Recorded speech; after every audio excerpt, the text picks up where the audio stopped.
I take it you are recording and we're all ready to go? All right. In that case, call the work session to order, and will the clerk please call the roll? Councilmember Christy Camp. Here. Councilmember John Hagenow. Councilmember Carol Kerr. Here. Councilmember Aaron Parmet. Hello. Thank you. Councilmember Suzanne Riefstahl. Here. Councilmember Dan Sullivan. Here. Mayor Ken Riley.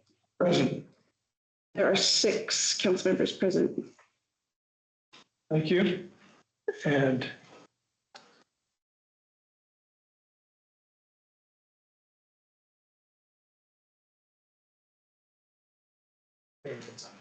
but who's absent?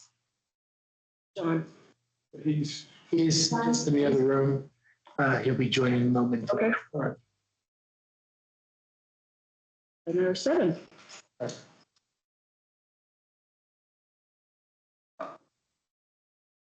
In that case, the next item is communications to council. Would anyone like to speak to council on any items on the agenda? See no one in the room. Is there anyone online? There's not.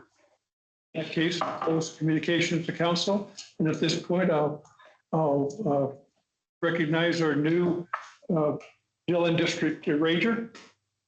All right. Good afternoon, everyone. Mayor, council members.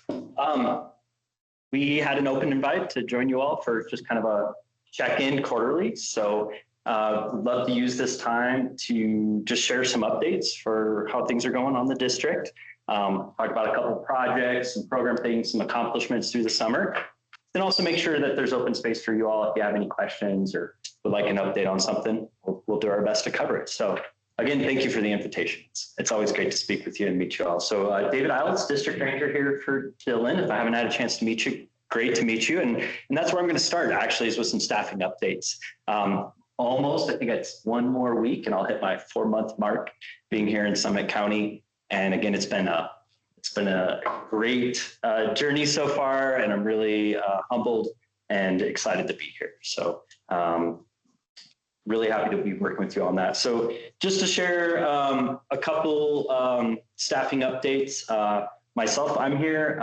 We've also been able to bring on a new wildlife biologist who is Jessica Isles. You might recognize that name. It's actually my wife.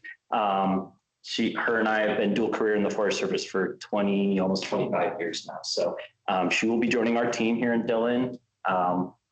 When the family moved out, she started that new position. So really exciting to have a wildlife biologist here on the district, supporting us in our project work, but also just engaging in programs and in the community education, working with FDRD, all those fun things. So I'm going to share that.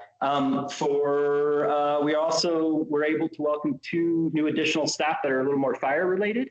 One is our assistant lead on our fuels crew. This is the crew that does a lot of the tree thinning work that you'll see out there. They're also all wildland firefighters. So if there's a response need, they supplement that as well. And so that's a permanent position that'll be with us that helps lead that crew, as well as a brand new assistant fire engine operator. So it's mid-season. It's always good to get more staff on. Midsummer, we're really happy to welcome these new folks onto the district. So with that, we're almost to the end of July.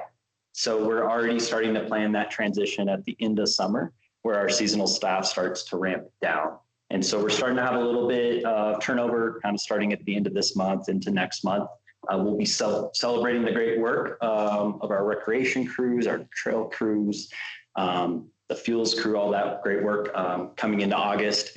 And then we'll slowly kind of taper out as we head into winter and start our winter programs. So Dan will be sharing some more on some of our recreation and trails updates for you all. But that's kind of where we're at with staffing. So, no big changes on the Dillon district, just a few additional team members on the district. Now I'm going to shift this a couple of projects just to share and keep you updated. One is the Snake River Water District water tank project. That one continues to be in motion. The entire team's working great from what I've observed from both the permit administration to the contractors, to the water district. Things are moving forward. I was joking about it on the drive over here. I think at some point I get to pick the color. I think that's like how well that project's moving forward. I say that jokingly. It's actually done by our landscape architect, and I rarely get a say, but you know, that project is in motion, so it's working well. I don't know. That's one of those no news is good news. The project's moving. We are working with the Arapahoe Basin on a project you may have seen come out both through scoping and was out in the Summit Daily, et cetera. And that is in alignment with their master development plan. It's like the first phase of improvements at the resort. This one was some of the low-hanging fruit in that master development plan that was really important to increase capacity, as well as, you know, hopefully, you know, stabilize like the length of their season. And so it includes the proposed action includes approximately 400 parking spots, utilizing their water rights for making additional snow, improving and installing remote avalanche control systems, so racks, and it's also improvement in their snowmaking. Sorry, so both, you know, utilizing more of their water right, but also improved equipment in that snowmaking. So that is out right now. It went out through a notice of proposed action, which has a single comment period. And then, you know, it moves forward and to the objection period, et cetera. So the comment period closes August 24th. And it's really important to have community engagement on that. You know, that's kind of the updates on that project. If anyone needs any more information, you can find it on our White River National Forest website for our projects. Just go there and it'll have it listed. It's also, you know, in the paper of record. Summit Daily did a piece on it. I Googled it on the drive here. Plenty of hits on how to find that project if you have any questions. You know, with that, I'll pause there, and Olivia's going to give an update on Soda Creek Beaver Dam analogs, and Dan on our trails, roads, and recreation stuff. But I hit a couple projects and a couple staffing things. I just want to pause and see if the council or the mayor have any questions for me. Yeah. A quick, two real quick, one question to comment. You hear so much nationally about or in Colorado, the workforce not being inadequate. In this area, would you say we're adequately staffed, or you know, what's your views there? So specific to the district or the White River National Forest? I guess I don't know the big. Yeah, well, I'll do my best to answer both. How we are sitting on the White River National Forest, in our peak, we hit about 160 permanent positions on the forest. And that was like the ideal state.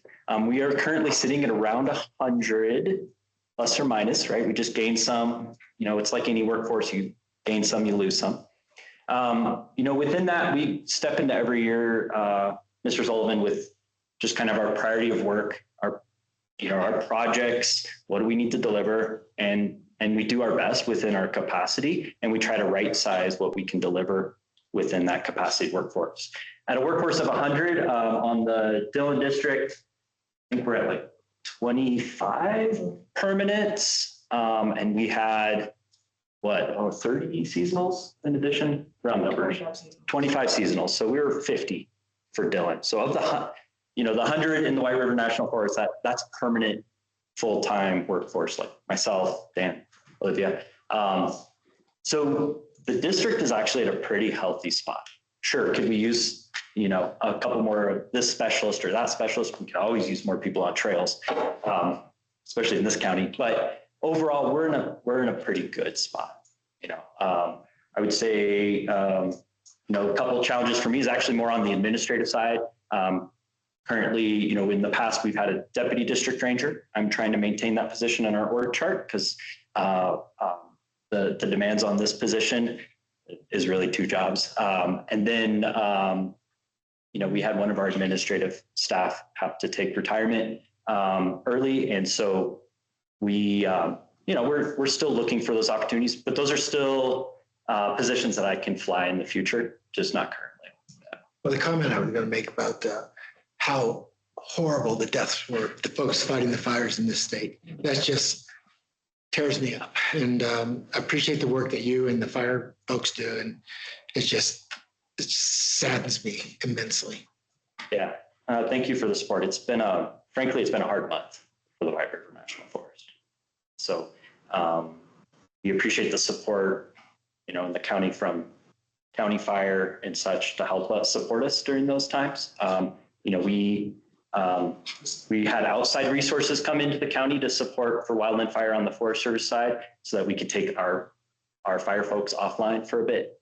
After that initial loss, and Summit Fire and EMS, Red, White, Blue were right there to make sure we had good coverage in the county and just make our fire staff feel comfortable taking the time they need to grieve. Unfortunately, you may have heard one of the firefighters succumbed to his injuries on Friday night. I will share, I still don't have the exact details, but there will be a procession as they transport him to Grand Junction from Denver. And so I know that's being circled in the community, especially in the fire community, to honor him as he passes through. And the memorial service will be in Grand Junction Saturday at 10 a.m. If anyone wants details, I would ask for an email on that, because I don't have the specifics memorized, but then I can relay them. But again, I myself, and I'll even speak for Brian Glassball, our forest supervisor, we're exceptionally grateful for all the support we've had across the state, the region, and the county. Yeah.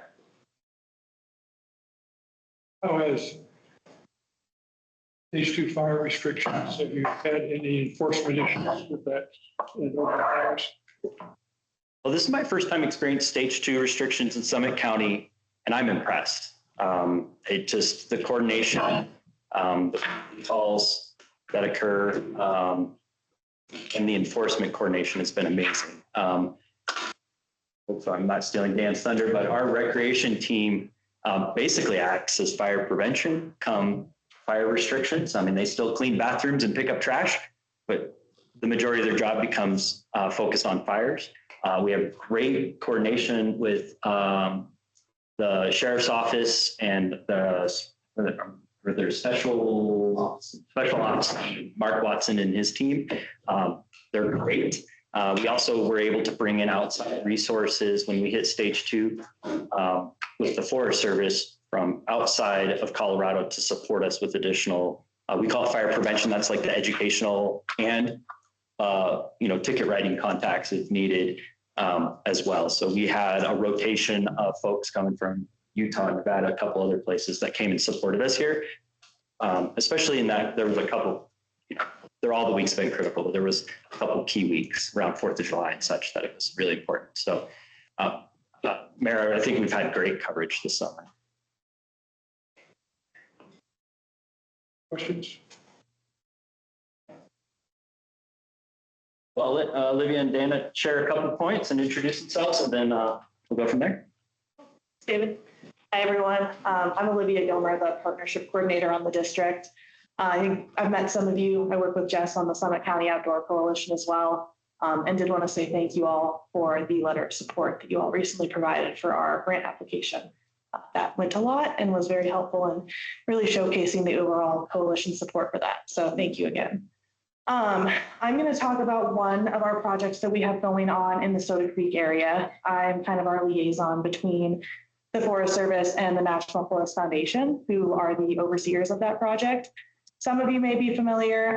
We are basically doing a wetland restoration out in the Soda Creek homestead area through the installation of beaver dam analogs, which are man-made beaver dams that are installed in the stream to improve like ponding so that the wetland is expanded and restored to its historic state. For context, 100 or so years ago, the rancher in that area basically overturned a lot of the dirt. And so what was formerly a very expansive wetland with a lot of biodiversity and a very strong flow of that stream was reduced to a very incised stream. If you have ever ridden your bike around there, I'm sure you're familiar. So we're hoping to expand that wetland and re-wet the area and restore the stream to its original size and function. So you'll see, if you're out in that area, you'll see kind of large installations of like earth or sticks sticking out of the stream. That's what we call a beaver dam analog. And so there's 154 of those between the Keystone Golf Course and where the road crossing to the homestead is, which is a lot, I know. And so if you're ever kind of wondering about that work, that's what that project is. It's funded through the National Forest Foundation through this program called the Wetland in Lieu Fee program. So somewhere else across the country, a wetland was messed up. And so the mitigation credits are applied over here to Soda Creek through that program. So that's how we've gotten the funding to implement these BDAs. They went in the summer of 2024 and the project was completed in the fall. So we're now in that kind of maintenance period. We actually just had Forest Service hydrologists out there to comment to the contractors and let them know that we would like to see some of those earthen dams scaled down. So hopefully we should see some scenic improvements out there. I know it's a big area for bike riding, especially for locals, and we want to make sure that that experience remains enjoyable, of course. So over the next 3 years, you should see contractors out there 2 to 3 times through the summer and the spring, just to do that routine maintenance, make sure that the dams haven't been knocked down, reinforce them, reinforce the willows. The end goal of the project is to have the beaver family that lives upstream, so east of that road crossing, have them migrate down and eventually maintain those dams. That's really the end goal of BDAs in general, is you want to reattract the beaver and like have them maintain the habitat for you. Otherwise, you're just going out year after year, which becomes an unsustainable maintenance practice, of course. So yeah, just kind of wanted to give you guys the update on that. You will be seeing those contractors out there. If there's ever anything that you encounter that you feel maybe doesn't look right, I would love to have the feedback on that, just because I can't get out there every day. And that is something that we want to make sure is like preserved for the recreationists, for the golf course, for Keystone in general, and the sleigh rides that go through that area. So it is something that we want to make sure we're doing a great job monitoring. And so, yeah, any questions on that, happy to answer them, but just wanted to give you kind of the general overview. Yeah. You said sometimes the logs or structure can get knocked down. Mm-hmm. Would that be from the beavers themselves or? No, it's typically, I mean, just natural erosion through the stream and stuff like that. Like they'll kind of fall apart, especially with the snow melt and when the stream flows really increase. Like sometimes the BDAs can't necessarily handle that volume of water at once because the goal is for the wetland to slowly expand. So that initial snow melt can mess them up a bit. And then especially with the winter, like the one we just had with those strong winds, some of those taller structures can like, you know, shift or bend a little bit. And so we just want to make sure that they're properly functioning and not like holding up any kind of stream flow. You want to make sure the water is still trickling through. So maybe that's improving the soil, the mounds of that, or the rocks and the way those are laid out. So the maintenance can look a little different depending on how the structure was impacted. And those beams would stay after the 3 years? So the idea is that they would essentially be level with the water so that they wouldn't be like sticking out the way that they are now. So they'll be leveled off if we can't get the stream to the level that we want, because we don't want them to just be sticking up, especially with the resort having snowmobiles and stuff going through that site. You want to make sure it's safe, obviously, for that as well. So at the end of the 5-year period, if we haven't gotten the beavers down, it'll essentially be like reduced to the point where it can maintain itself and the beavers will still hopefully be attracted down, but you won't see the sticks anymore. Thank you. Yeah, of course. I appreciate first the safety, but also the aesthetic consideration. But my question is just more out of curiosity, knowing beavers' tendency to fill every niche that they can. I'm just ignorant on the subject. Yeah. Why haven't the beavers already re-expanded into the area? So beavers build their dams using willows, and if a stream is in size to the point that we were seeing down, So there's no willows. so they don't have the material needed to like start the dam. So the hope is once the BDA is installed that they have kind of that foundation that they can build off of. And then with this project, the contractor actually took a lot of the willows off site, and I don't know the technical terms, so I'm not going to try, but they basically like improve them in a greenhouse and then bring them back to replant them so that they're like revitalized and have a better chance at taking root and growing in that environment. Absolutely fascinating. So follow-up is, and I would imagine the beavers will then be very excited to move down because that's what they do. If they don't, is there opportunity to trap and relocate? So it's tricky because the tularemia concerns with beavers, you can't move them from watershed to watershed. And so they would have to come From the same water. from the same watershed. And with that family that's upstream, you wouldn't necessarily want to forcibly relocate them because then in turn, like the upstream effects could be detrimental to the downstream area that we're trying to revitalize. So the hope is that like the children of that beaver family would come down and then like the parents would stay up, you know, and it becomes a whole maintained portion of the stream rather than like this chunk or that chunk, you know? Great answers. Thank you. Yeah, absolutely. The other beaver questions. Housing is always an issue. Sorry. Housing is beavers, what are you gonna do? Well, awesome. Yeah, if anyone ever does have questions on that project, feel free to reach out. I know Jess at least has my email. And then similarly with the Summit County Outdoor Coalition, I sit on our executive board. So if there are ever questions on that as well, feel free to reach out and I'm happy to chat.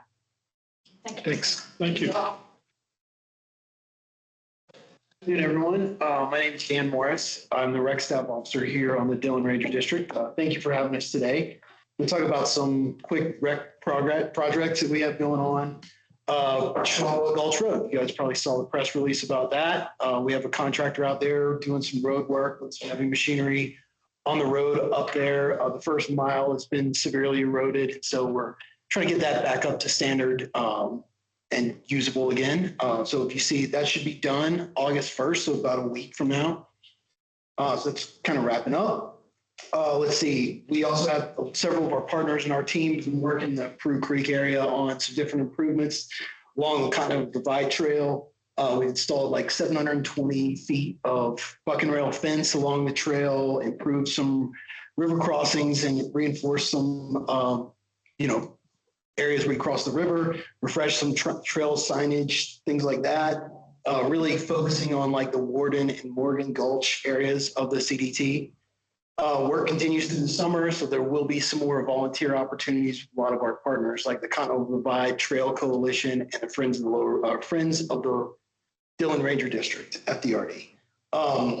Additionally to that, let's see, we finished up a big project on Sapphire Point this summer.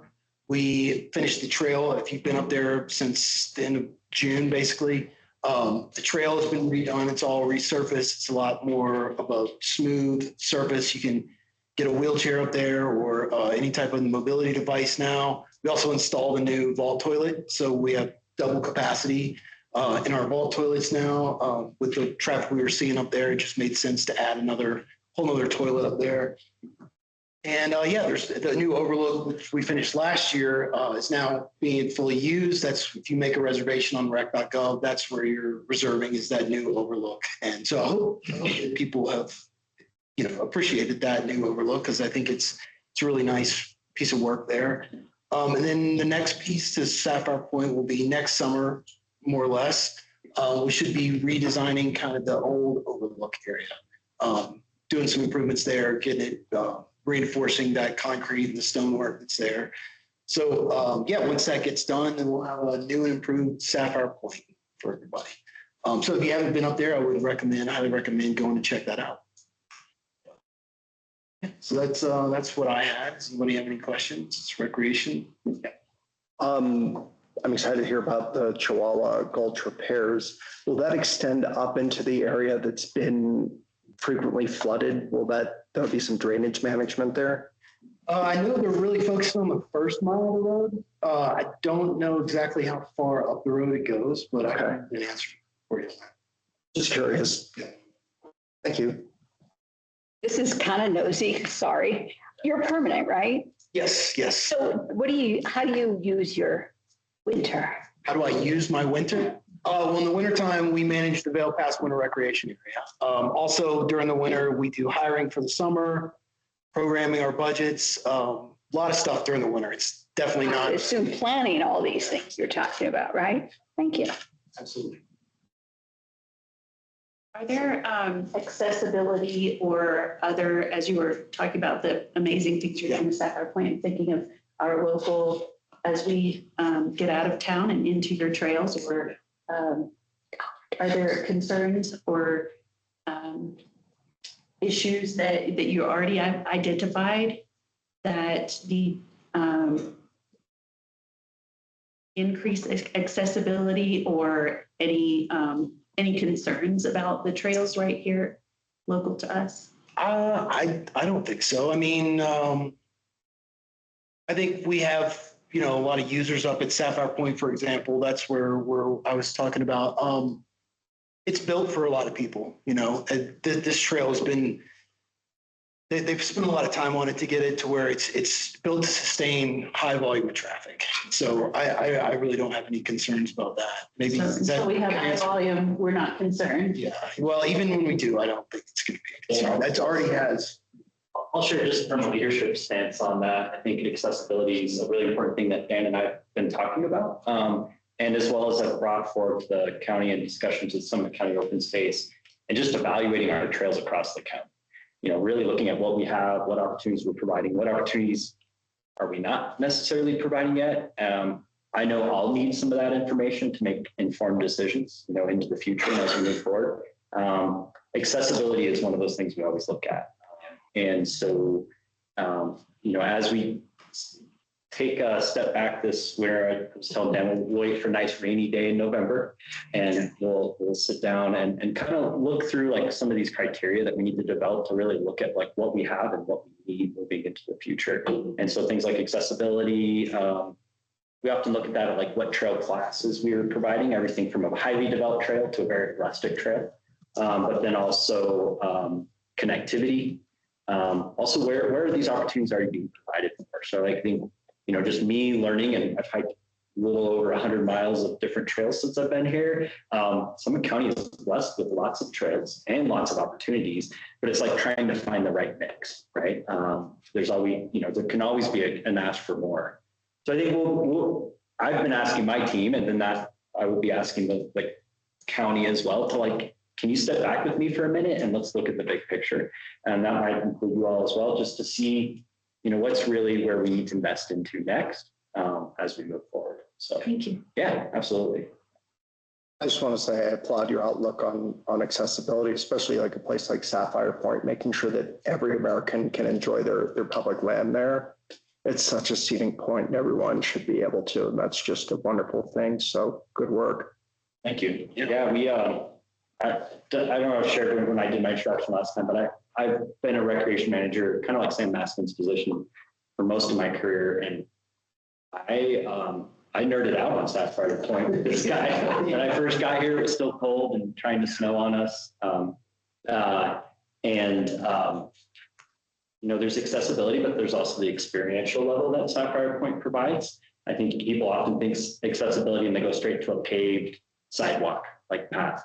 But the ability to provide an accessible path that is still gravel and native surface provides a completely different experiential level for our visitors. I've been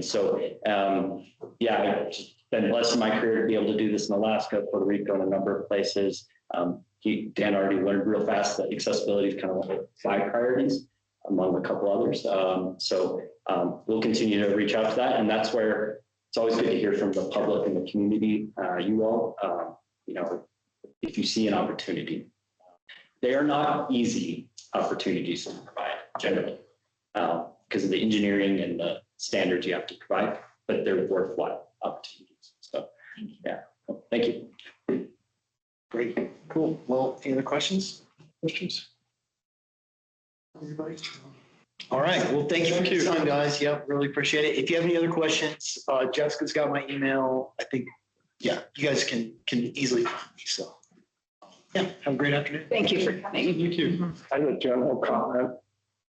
Just, it's great to see you guys here. Yeah. It's great to have these interactions and I think I could speak for everyone as we all really are excited to build partnerships and have conversations and, we can tell our constituents what's going on because you briefed us. And that is a very good thing for the community, for folks to be able to get those answers or be pointed to where to get them. And by working hand in hand and communicating well, we can all make our community better. You're here.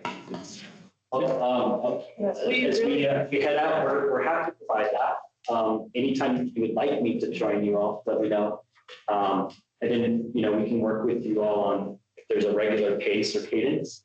I think we've got to probably, just to be realistic, find the sweet spot of, how many town councils I can go to in a given year across the county. But if you need that connection, please don't be afraid to raise your hand and ask. Please ask me, and I'm happy to join you guys anytime. So, And as the Right on. partnership coordinator, you can always reach out to me about any issue and I can connect you with anyone, whether it's David or Dan or a different specialist. So we have a big staff with lots of expertise. And so I know it's tricky nailing down the right person, but I'm one you can go to and I can get you in touch because David is a busy guy. But I keep an eye on my email, so I got you. And I would expect our involvement with you will get closer and closer as the Trails and Open Space Committee continues on to look at all of our internal trails, but also the connectivity into the Forest Service trails. Right now we really have one of our two trailheads in Keystone, Keystone Gulch right here. So, but it was a major issue and concern of our community in dealing with the trails and the access into the national forest.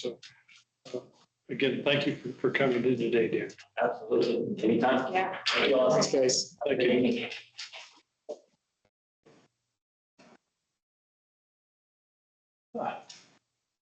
And Where's he? I know he's here. Hiding in one corner? Oh, he's hiding behind the screen. Chief, you're up.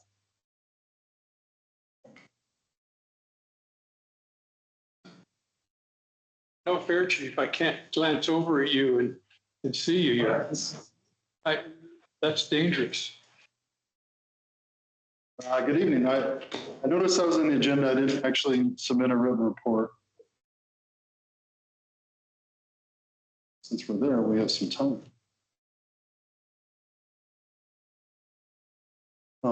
Good afternoon or evening, depending on how you look at it. I agree with your comments. Having the Forest Service here is outstanding. There's a long history in Summit County of the district rangers being exceptional. I happen to be in a meeting with him every Tuesday morning. I'm super excited by what I've seen in the short time that they've been here. To your point, the Dillon Ranger District and the White River, a little background of that, the White River being probably the busiest forest in the country, in the Dillon Ranger District. It's pretty complex. The trails, just the comments about the beavers was fascinating considering I rode that part on Saturday. After I came through Keystone to recreate and check out some of the trails piece of that. What a gem of that. And it is so pleasant until you're climbing. I don't know, the last part of the Hay Trail or Red or West Ridge is usually not the funnest, at least when you're going up. So I bring that in. Why I'm pointing that out, just the partnership, especially with the local resource. Clearly, when everybody's talking about wildland fire and what that looks like and the partnerships of that, we have a lot of neighborhoods that back right up to the forest. So those relationships will continue to be incredibly important. I think that their crew has been incredibly gracious with the loss of life and stuff that they're really dealing with has just been amazing. I know that we took part in the last procession that we will obviously take part in whatever they decide is going to happen this week as well. Just, because it does affect everybody. Our communities are going to be involved with that at some level. Hopefully it won't be today, but it will be. I mean, we will be dealing with wildland fires or flooding or things, having to deal with the forest. So those, to your point, those partnerships are just invaluable. So I appreciate having them here. It's great to see them. They helped us when we did the Feed the Bear food drive. Smokey was at that, and if you remember, that day was pretty hot. So the short straw, obviously going in the bear suit. So just real quick, some of the stuff that we're working on. The month is going to be early. Still, you'll still get a stats package. We're kind of working out what really that looks like and what we think the council and the mayor want to see.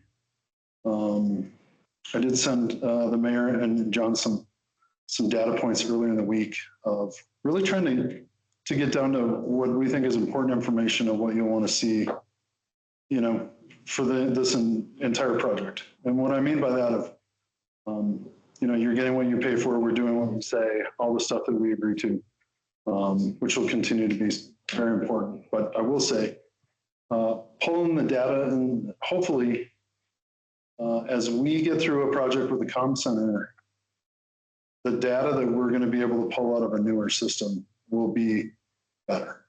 It will be easier to get. We can tailor it to certain things that we can't do right now for a lot of reasons. A lot of it is old tech. Some of the stuff that we're dealing with is 15 years old. So we look forward to that. I do think it'll improve, some of the conversation piece of exactly what you want to see as far as data. I know the mayor's brought up numerous points since we've started this partnership, trying to refine that. Allocating resources, planning, budgeting,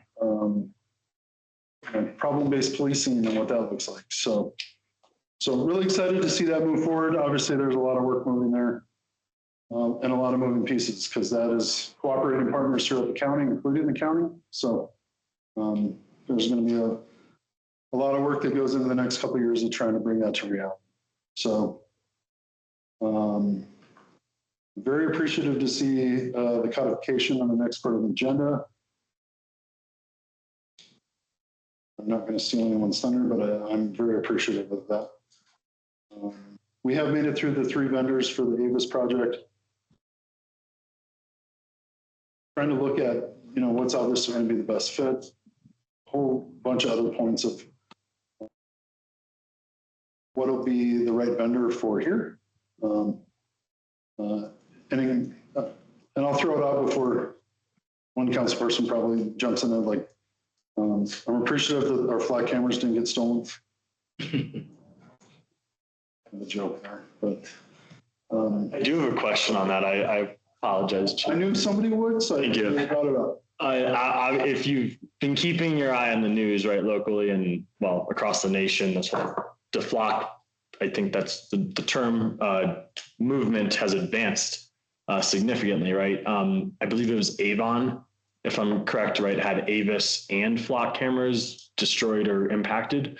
While we don't have flock cameras in the town bounds, what would the insurance or replacement look like if our Avis cameras were damaged, destroyed, or stolen?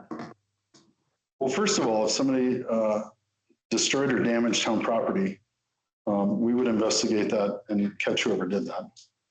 Because obviously, when you look at the financial losses, they could be pretty significant. The partnership, it depends on the company and what it looks like.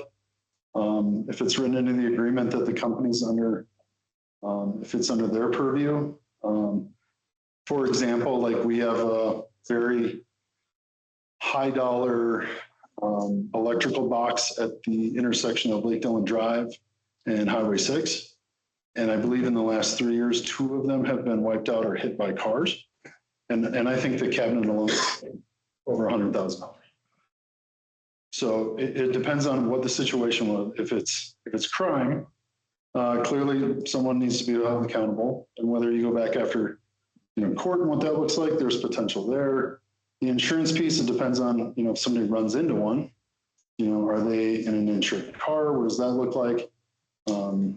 There's a lot of different mechanisms, but it really depends specifically on what that situation is. And I, by no means, am supporting this, right? I would just want to be clear, this movement, right? But it's a concern, right? And I, from a fiduciary responsibility perspective, right, we're approving this to make the town safer, right? And, especially on that corridor, and you hear the trucks and everyone going fast, right? But I would hate for the town to be liable for replacing this asset in 6 months, a year, if it gets damaged or destroyed. And while I fully believe in the investigatory powers of your department, it's not a guarantee to recoup that money. No, I think it's something you address in obviously the agreements and what they look like. One thing that I think should be addressed and just where the equipment is placed, what it looks like, because one of the biggest culprits, especially in the wintertime, is actually the weather and snow plows, right?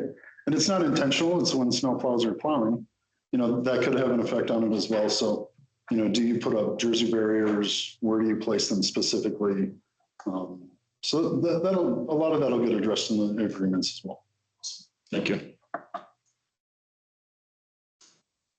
So you mentioned that you've been through 3 ABIS vendors. Does that mean you've narrowed it down or you've actually interviewed? Yeah, First, we've interviewed the 3 vendors that we chose. that's heartening.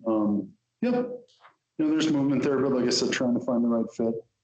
A lot of them have similar programs of how they're set up, but really trying to find the best fit for here. And obviously to all the other points of that of, what kind of service do we expect? Who do we know is going to be able to do what they say they're going to do? Because there's, it's a large project, first of all, to get off the ground. There's a lot of stuff that needs to happen before anything ever, goes live, so to say, right? So obviously evaluating that is, it's been really interesting, and I regularly talk to my colleagues that have those systems in place, like we were talking earlier. Ironically, one of them is on Highway 6 in a different town. Looking at that, and I think some of the other stuff, looking at what the beginning process looks like, I think one thing that I really want to not miss as we go through this is, the studies and stuff that comes with launching a program like this. I think that there could be a lot of unintended data that we could use, whether it be for structure improvement. The big one that we were talking about earlier is signage in different parts. So we know that it's not going to be in the corridor. We know that, there's only certain spots that these are going to be useful. But there's a lot of other places that would get the same level of study as far as volume, and the people that are doing those studies are very knowledgeable in certain things, whether it be traffic calming, lighting, and dark sky initiative and what that looks like, as opposed to dark sky initiative doesn't mean no lighting. It needs sensible lighting in certain places. Some of the projects that are coming up and resurfacing, and resurfacing is great, but if you don't stripe it, and it's dark and asphalt, especially coming in wintertime. So things like that we all think about. So I think there's a lot of opportunities as we go through it. Quick follow-up. Have you or John reached out yet to CDOT to put this on their horizon? We have not yet. Because we will need them to permit it, yes? Absolutely. Yeah. And depending on the vendor that you pick, they are an integral part of doing that. I was hoping that was. Absolutely. Okay. And are they an integral part of these surveys you're talking about, traffic studies? Yes. Okay. Yeah. Is Dylan doing this as well? So I'm glad to bring that up. I have not taken this to Dylan yet. I did not purposely take the flock camera to Dylan yet because strategically, we're not asking for anything flock and Dylan. However, we will be on the agenda. I will be talking about both to see what their appetite is to be included in the project of that, because I do think there is some opportunity for probably 2 different areas that would be very beneficial. But that's going to be driven by the study factor too. But we haven't been in front of the council with them yet. They do know that there has been discussions here about it and that there is movement there. So trying to catch up, keep up with the balance piece of that a little bit. I know. I was just thinking there's synergy there if we both had the same vendors, but because otherwise you guys have to manage multiple. No, we have no intention of splitting anything. it would be one vendor and buy into that, because I think that really would be challenging to use different vendors, and from a workload perspective, that's just not good business. So that will be forthcoming in probably the next month, if I can get on their agenda of that, which I don't see an issue with that. So. Just because I don't know the town of Dillon technical bounds, is any of it on the highway, or would most of the deployment you're talking about be like in the town? So the Highway 6 portion that you're referring to starts kind of Little Beaver Trail, and obviously comes just past Cemetery Road. It's kind of the boundary of that. Okay. So all of that is actually considered in the town. Yep. Thank you. Anything else on that? We have a new officer starting on Monday. We have another one starting the academy on the 10th.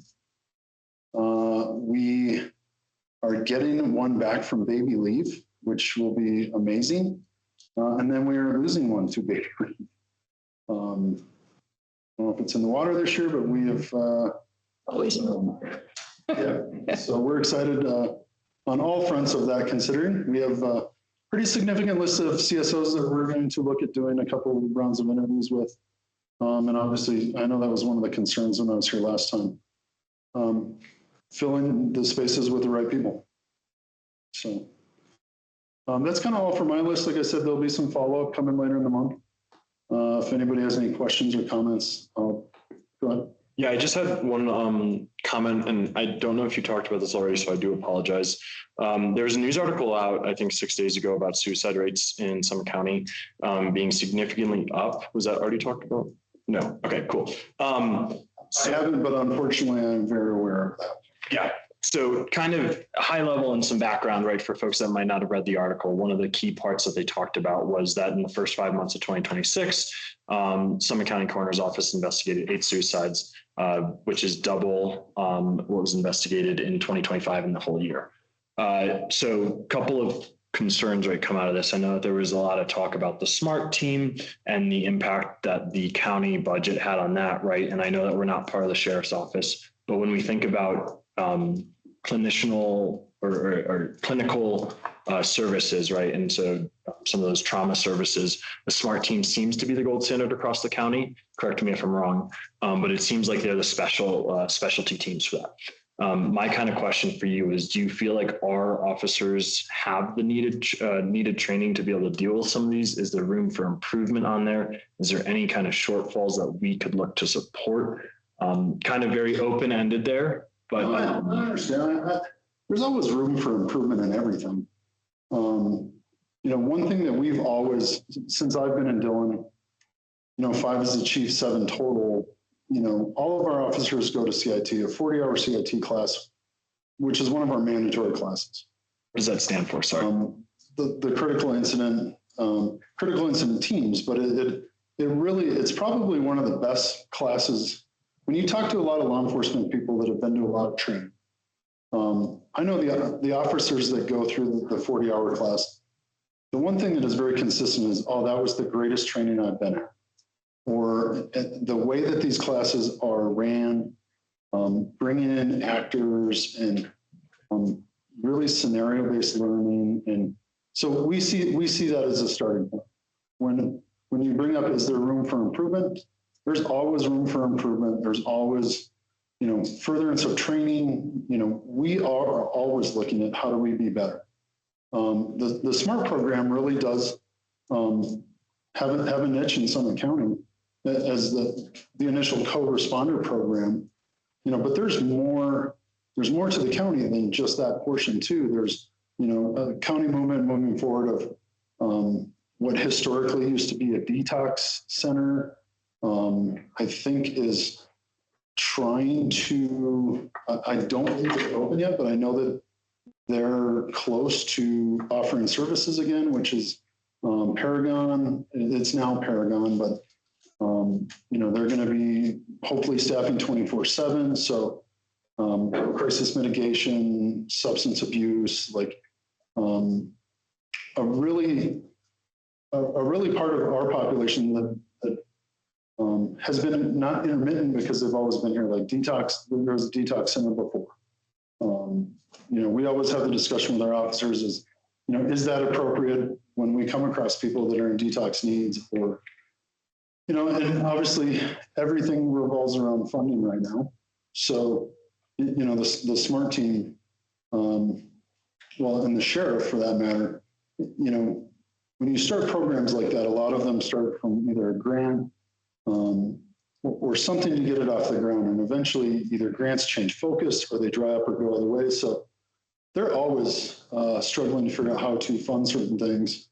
I think that there is some contention of, what people are funding. Like, for example, like from a police department standpoint, like we are in support of their program in different ways, but we're also not in support of, funding 6 teams because, we're obviously looking at our own funding and how do we utilize those funds and what does it look like? So, I haven't really had a lot of experience. I've had a lot of experience traveling in other kind of genres, and the co-responder thing, I really haven't. So I don't. I know that any kind of mental health call that we go on, it really depends. We have calls that we've been on where SMART's been really effective, and our officers, really just provide a security role or different roles where, we've also been on calls where our officer, is in a position to actually gain rapport and has a better effect maybe than others. And it really kind of depends. So I think having well-trained officers and SMART is a really, really good option as opposed to not having training, not having staff to deal with certain things. Because the one thing that is really great with how that is set up is, in the past, if it was just an officer response, that officer could be tied up for hours, and then, call taking and stuff goes back to whoever is left of that. And it's really important that, people in need or in crisis are getting the attention that they need until there's some sort of resolution. So, and we've seen that. I mean, the mental call that we had at Wintergreen that went on for the better part of 7 hours. We took a few comments on the old book of faces of like, how in the hoo-ha can you be out there that long? Well, we're looking at what the resolution is. Like, we're not watching the clock. We're just trying to do the right thing and making sure that they get the services and care that they need. It's one thing in emergency services you don't really get to pick, but the majority of staff in emergency services gets paid by the hour. So, yeah. Thank you. I just want to say thank you for the breakdown on that. That was very, it was solid in what I feel like you are doing to address each specific scenario, and it's much appreciated. When you mean scenarios, like expand on that. Exactly how you just said. It just depends. Each time you're dealing with different factors, and you've got a team and you've got trained individuals and the way that they interchange to see what is working. It's very appreciated. It's really been amazing because you have some people that react differently. Not to get in the nitty gritty, but size, stature, how you carry yourself, male, female, dog, no dog. Ironically, when you have a canine officer with a canine that's actually talking someone down because they really are calmed by the dog, which I'm not ever calmed by the dog. Is it the behavioral piece is I guess what I feel like I'm trying to appreciate here. And there was an article about Copper Mountain extending that to their staff. And I appreciate Councilmember Hagenau asking you, it's what I heard him asking you is that adequate? Is that? Yeah, and I haven't read that article. I'm familiar with the other article, and unfortunately, I'm pretty familiar with at least 3 of those cases. And, a lot of the mental health stuff, especially in the mountains. I mean, when you look at mountains and ski towns, like the suicide rates are considerably more than other places. There's historical data, and I want to say, and I can't quote the data, but I want to say Durango at one point had the highest suicide rate in the country. You know, Summit County's never been immune to that. I mean, anybody that's ever spent any time here, like, it's really hard to be here, whether it be financial stress or, you know, even with the Forest Service, like going on certain trails might even stress you out because some of them really, really need some love. You know, and I had a conversation over the weekend with somebody that was so negative about the situation with the trail. And, you know, and it was ironic because you're standing almost out in a wilderness with this great view. And, you know, and they were really concerned about that. So it really depends on person to person. And so it's always interesting. So anything else for me? Mayor, I hope I didn't go over your time. Any questions? I'm just going to make one super fast comment. You talked about the treatment center, and I believe it's Vale or Gypsum or Edwards. I just know like people in the county are going over there and using that, right? Like Yeah, the one that I was referring to, so Paragon is actually going to be here. No, and that's what I'm saying. So like if we ever get asked to support that, like I think it's really important to note that people in our county are going over to use that facility because it's available, right? And so if we ever get asked, or like, well, I don't know what the possible ask could be, right? But if we get the chance to support one here, it'd be very worthwhile. I think it's interesting too, because, you know, as you go from county to county, up and down the I-70 corridor, like, you know, like the Hope Center on that side, you know, the Aspen ties into that, and the funding pieces, you know, Bell Valley Foundation, and obviously the work that Summit Foundation does, like, it's really a big piece of the community. And I will say, like, at least in my world lately, like everything is funding related. And what does support look like? Is it just financial support? Is it, you know, writing letters? Like, so we always try and keep an open mind to that. Like I've already written, you know, one letter for the SMART team that, you know, they're asking for certain monies from certain places of that. So we try and stay supportive of that. But are we going to give them $1 million? No, because we don't have $1 million.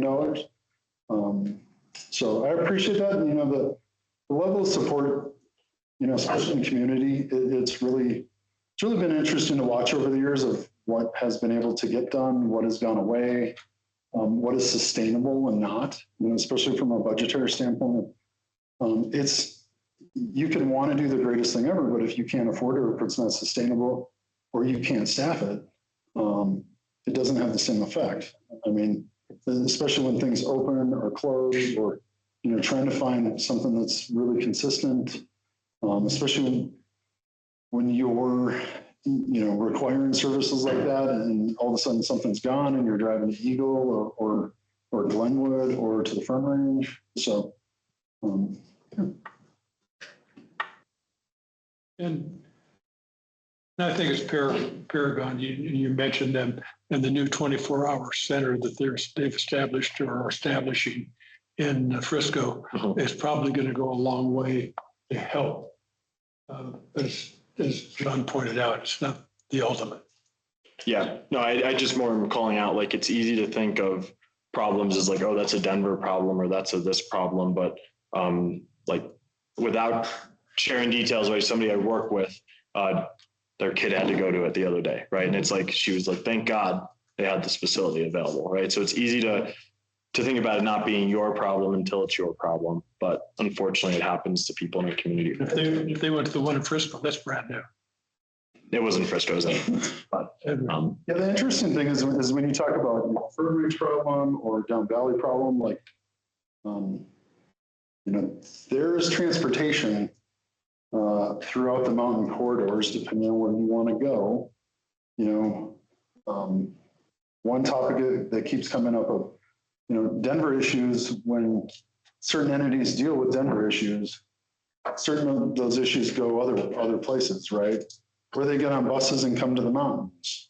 Or, you know, the really interesting thing is there are a lot of people that travel and realizing a lot of the smaller mountain communities don't have the resources that they're used to, whether it be in downtown Denver, GJ, just the weather piece of it, right? If you've been here long enough to know the people that live in the woods all winter long and have since I've been here, really hard, especially when there's services in other places that are warmer. And so it's really interesting it's everybody's problem. It's not from range, like it is everywhere. So, and we're seeing that, crime trends, perspectives and stuff too, where, a lot of the kind of top tier crimes piece of that, you would expect that in downtown Denver, maybe not necessarily as much in Summit County, but it's the same principle. Like everything that they have, we have too, good and bad. So. Well, Chief, thank you very much for coming in today. Lovely. The thing I would also add too, after last night, and he briefly touched on it, the Forest Service and their fire machine, as I will call it, they have some really amazing staff people that are working.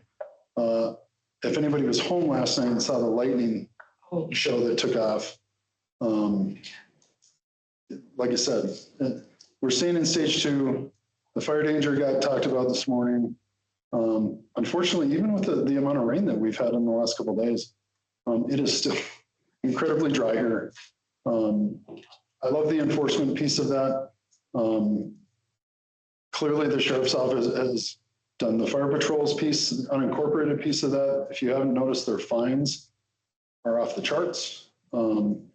Locally, we've had a handful of complaints, nothing really actionable at this point. We did have 2 that we actually stepped into with our fire department partners. We're going to continue. You don't have to look very hard to see the destruction and just hard things that come with any kind of wildland fire. I love the fact of, working with SFE and dealing with some of, the Firewise thought process. And, you don't have to go very far to see, it'll be amazing when some of these piles actually get lit. But just the power of that and what's going on, especially with the weather, because some people were dealing with incredible wildland fires.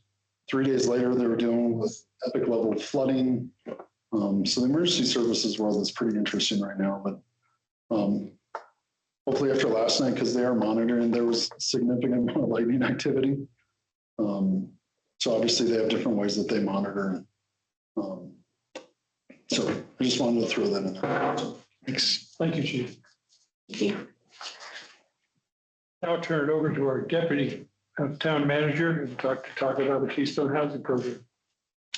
All right. Good afternoon, Mayor and council members. I'm the deputy town manager, Maddie Cielu. So tonight we're returning to some housing discussions, and we're going to step back from some of the immediate mechanics to look at our overall strategy.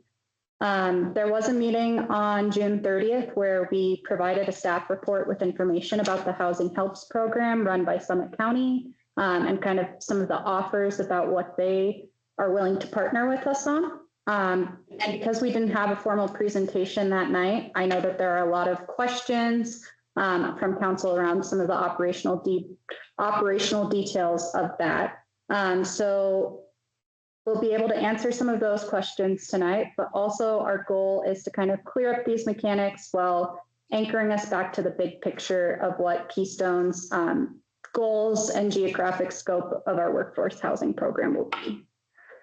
So just as a quick reminder of what was included in that Housing Helps program memo, Summit County has offered to include us in their deed restriction acquisition program, which is known as Housing Helps.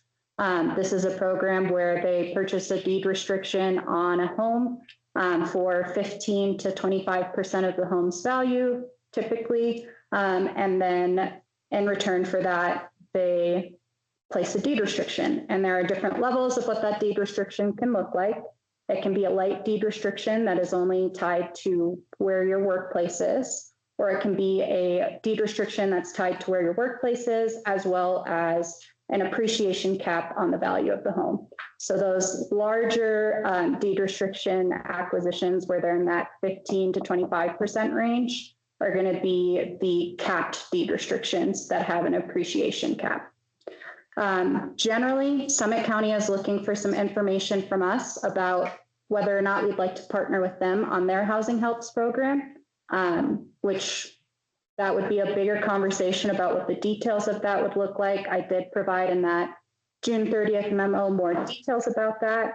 And if we were to do that, they're looking at anywhere from $200,000 to $400,000 commitment from Keystone in a budget year. What was that number again? Sorry. 200,000 to 400,000. Okay. So that is what that could look like. And that discussion can be much more specific if that's something that the council has an appetite to discuss this evening. But staff has also received direction that you're interested in having a more general conversation about kind of the housing program as a whole. So before we kind of dive into housing helps in particular or discuss the bigger picture questions, I do just want to give a little bit more context about stepping back into the housing program as a whole. So I think one thing that we've really identified in the past couple of months as we've worked through different items and listened to your feedback is that there's no housing program in a box. So I know that we're all very interested in finding a solution to the housing difficulties that our community faces. And there's a temptation to kind of look for a clean solution to that. And we'd like to have a series of options ready to implement right away. But the reality for us right now in a mountain resort community and a new municipality with a limited budget is that workforce housing is a puzzle and there are multiple pieces to it. And it's an ecosystem that requires a tool belt. So that's just kind of setting the stage here. And then the next discussion that staff would like to kind of bring up after that is to identify kind of some more guidance on our interest in expanding the housing program to address issues in the broader Snake River Basin. So taking a broader view of where our workforce actually lives and whether or not we want to support housing programs in Summit Cove, Dillon Valley, the entire Snake River Basin expanding into the town of Dillon and what that looks like. So that's another discussion. And then just as a bit of information about housing helps, this is really an incremental thing that we would be able to pursue.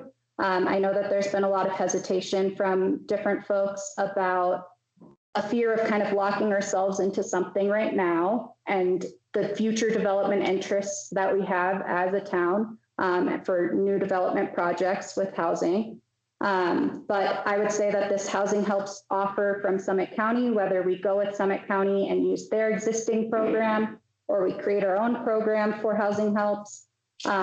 This is a great thing that is truly incremental. We control the dial on the funding, so we can budget as much or as little as we want annually, and that's at our discretion. We do maintain review and veto power on each individual housing helps application that comes into us. So it's a decision that staff can review the housing helps applications and say, this doesn't look like a great fit in alignment with the town council's goal. And that can be made on a property by property basis based on criteria that we would set. And then third, it's entirely adaptable. So it's not a permanent program. There's nothing that we're saying other than we could potentially budget money towards this and potentially sign a memorandum of understanding with the county. But beyond that, we have the option if we decide that our priorities are different later this year, later next year, to just say we'd like to pivot and not accept any more housing helps applications at that point. So ultimately, staff's kind of looking for some high-level direction on these questions, but we're also happy to dive into more of the specifics. John? Thank you. Thank you for that information. And I couldn't agree more with your note about there's no like turnkey solution.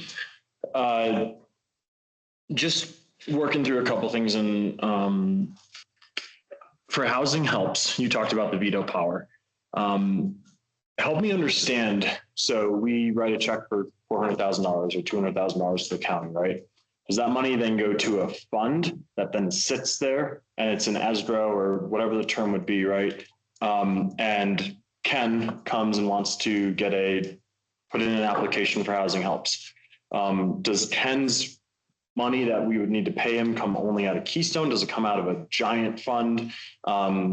Where does that veto power kind of lie, right? Does Dillon, Keystone, Breckenridge all need to sign off on it, or would it only come out of Keystone? Yeah, so I'm happy to dive into that a little bit more specifically. For the June 30th memo, if you want to look back at this after the meeting, I'm happy to tell you this verbally, but in case you're looking for the resource afterwards, there is an exhibit, one of the attachments to the staff report includes just an overview of what that program looks like and how the application process works. It would depend a little bit on what our partnership looks like. If we partnered with Summit County, if an application for housing helps came in, first of all, we wouldn't be writing a check to Summit County at the beginning of the year for $400,000. The money is dispersed at the time that the deed restriction is implemented and the housing helps application is approved. So that's kind of the first clarification there. But an application is received and that's taken in by Summit Housing Authority, and that's taken in by Summit Housing Authority whether we run our own program or whether Summit County runs our program. So then it depends. If Summit County is doing the administration piece, they'll kind of take the first review at it, take a look, say, okay, it meets our criteria here. They have a set of established criteria of different things that might make a property a good fit for the housing helps program. At that point, they identify, great, we sign off. They send it over to the Keystone staff and we would take a look at it and say, all right, we think that the HOA is too high on this and it doesn't make it a reasonable investment for us. And it doesn't make sense for this to be a deed restricted property because the cost is going to be too high for people. And at that point, we would just say, we're not interested in participating in this deed restriction acquisition. At that point, Summit County has the choice to continue to work with those individuals if they want to provide all of the funding. Or if we did say, yes, we do want to do this, we would partner with Summit County and offer 50% of that cost for the deed restriction. Is there a way that we could indicate or prioritize what those kind of dollar amounts would be, right? So that they don't have to go through the whole process. And then second part of that, could we not necessarily the town bounds of Keystone, but limit it to a certain region and be like, we'd really like to be pinged if this was in Keystone. Right, so we have options for what that looks like. We could say we will only provide funding for properties within the town boundaries of Keystone. We could say that we would only be interested in Keystone and everything east of here. Sure. We could say we're interested in everything in the Snake River Basin except for properties within the town of Dillon. And then that's really kind of up to us to determine where we're interested. And do you know if there's a backlog of applicants or is there a pretty good fund balance right now? There's a pretty good fund balance right now, and there's not necessarily a backlog that I have heard about as far as the last time I talked to the county in June. Thank you. And then sub prop, is it 1, 2, 3 impacts? So for Proposition 123, housing helps would not count towards any of the Prop 123 credits because it's not tied to the area median income. Thank you very much for answering all those. Carol? Two fundamental questions. First, if I lived in Keystone now and I wanted to reach out for housing help support from SCHA, what would the answer be? So at this point, the application would go into SCHA, then it would go to Summit County. Summit County would review the application and identify whether or not they wanted to provide the funding. Okay, so it would be Summit County deciding. If you said if we partnered, we would offer 50% of a deed restriction, where does the other 50% come from? The other 50% would come from Summit County government. And where does Summit County government get that money? From their housing fund. Okay. So their housing fund, which without, if the towns are not associated, then all that money would be spent on non-incorporated county properties. That's really up to the discretion of the county. Well, right now, they only invest, I'm going to guess, in town properties if there's a partnership of some sort. There have been examples where they have existed in town properties that aren't having town partnerships. It's potentially less likely for them to do so, but it is a decision that they could make. Okay. I will say, as a person who has looked for a home in Keystone before, I was advised that it might not be a good idea for me to submit a housing helps application at that time. But that was 2 years ago. It was different. Were they just not interested because Keystone should do their own thing, or? I don't know what the background was there. That's all the information I received at the time. 2 years ago, We were. the county was not on the best terms with Keystone because we incorporated and took $8 million away. Well, that's what, it's politics. But there are other considerations. I noticed that SCHA's policies consider whether there already are a lot of affordable housing in a town. They would take that into account when they're making a decision. How would that affect us? I think really the primary factor that they would look at for properties within the town boundaries of Keystone, whether we partner with them or not, is the price of HOA fees. Yeah. And how much the total cost would be for a person once they purchase the property. Okay, that's fair. Let me echo back what I think I've heard. If we were to partner, that would mean we'd be committing to as much as X amount of money. Let's have a round number of 300 in between, 300K. And that money would be in their bigger pot that they would spend anywhere or only in the boundaries that we set, either Snake River or Keystone or something else. They would never receive that money from us until we've agreed to participate in the deed restriction. And yet, if we did, and we made the commitment that we'll come through, if they come through with a property that we agree on, they're going to come up with 50% of that deed restriction, making our money go that much farther. Would that increase we're paying almost 100K now for administrative cost to SCHA. Would that go up? No, this is entirely separate from the housing authority. This is Summit County Government Housing Department. The housing authority just processes the applications for everyone.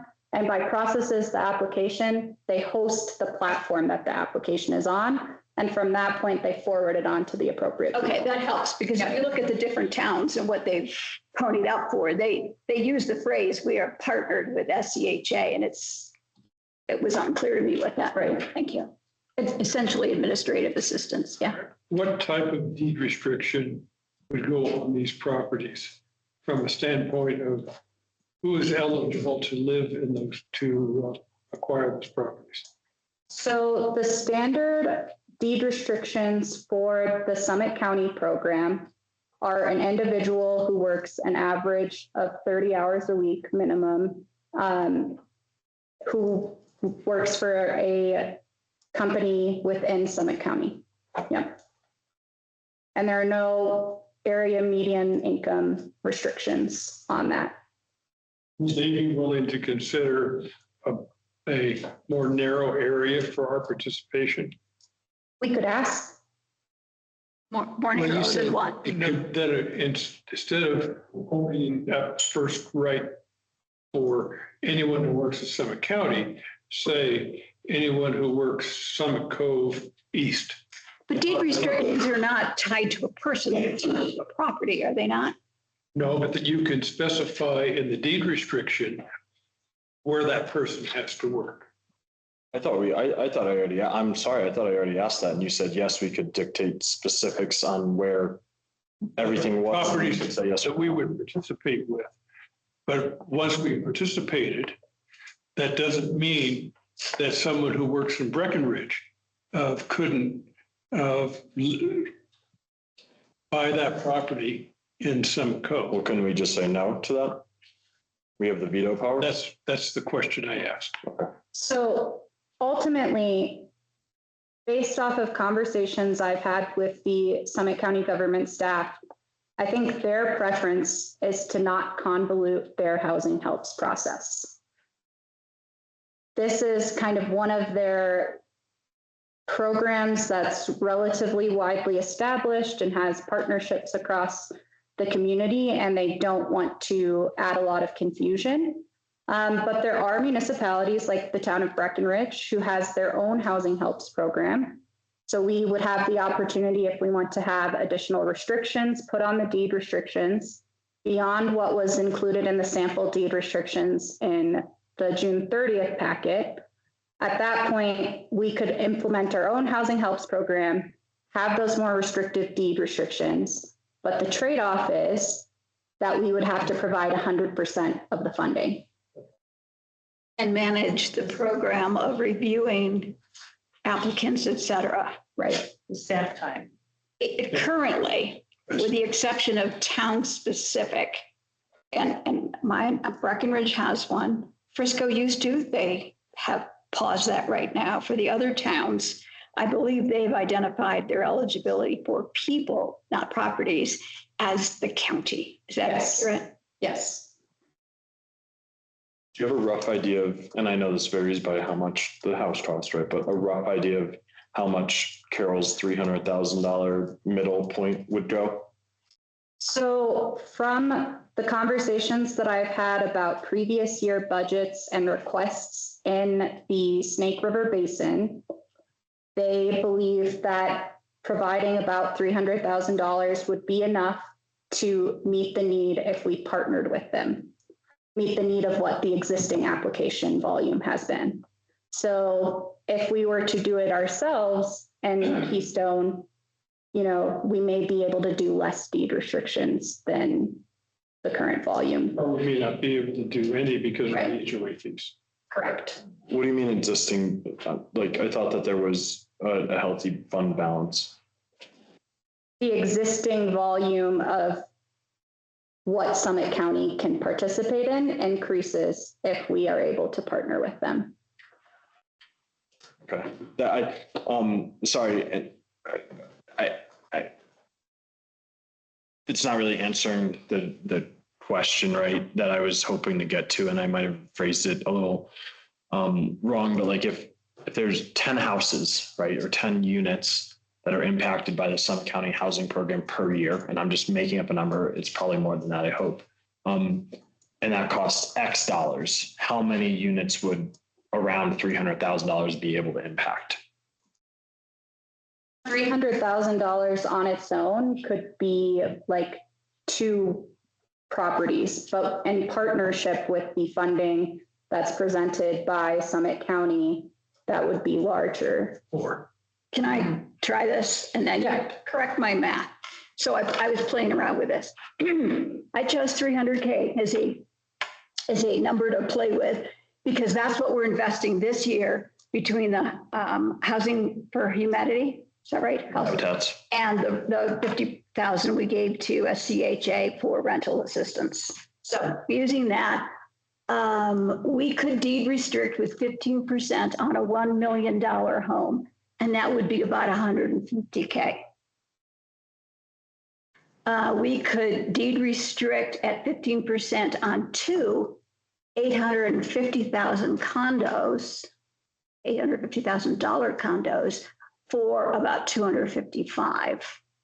That's with or without the county match? That's without the county match, which the point being our money goes farther. And I think the point of concern might be 2 things. A, the HOA is a killer. I've looked at some of the condos here that don't sell for the 850 that sell underneath the 850 median, but they have HOA fees of $1,000 a month. That is a low fee. Or more. Let me tell you about Loveland Pass Village. I don't have HOA fees. Exactly. But I think, and I may be getting ahead here and you will pull me back, but if we were to go forward, we would probably identify the kinds of homes or that we would be interested in deed restricting, right? Then the secondary question is, do we help people with that HOA fee? Or does that mean that any of these condos that would otherwise seem reasonable are out of touch?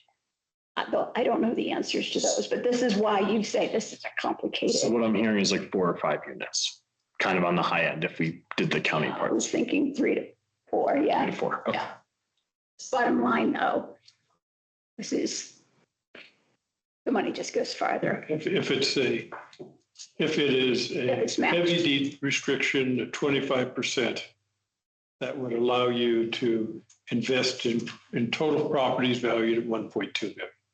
You could, if it's a light deed restriction at 10%, that's $3 million worth of total accumulated property value.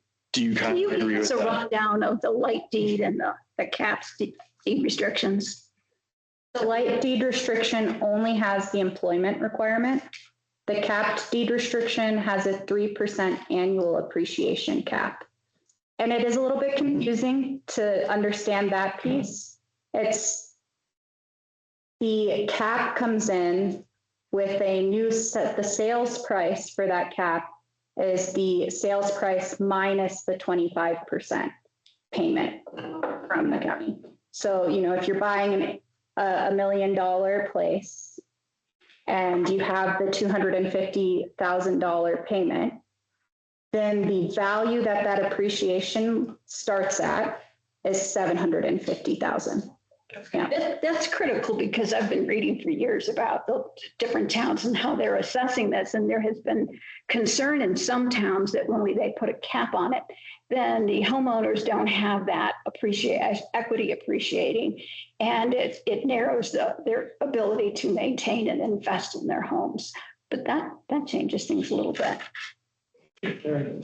I think a way to think about those different models, because certainly there is the point that if you're buying a home as an investment property, then you miss out on some investment when there's appreciation caps. But you really have to ask yourself, when you're using public monies to accomplish housing, what are you trying to accomplish? You're trying to facilitate an investment vehicle. Are you trying to get people housing so they can live in a community and exist and not have housing insecurity, because who knows when their rent's going to get jacked or when someone's going to kick them out so they can turn it into another purpose, scrape it, rebuild something else, STR it, put in a higher paying long-term renter, all these reasons. So in that way, there's been many solutions over the years. We've seen rent controls in some cities. This is not rent control because you actually own it if there's an appreciation cap. So thank you. I think that you're speaking to I think what from the regional economic summit, we would be gaining is the longer term renter or owner, the investment in a longer term resident.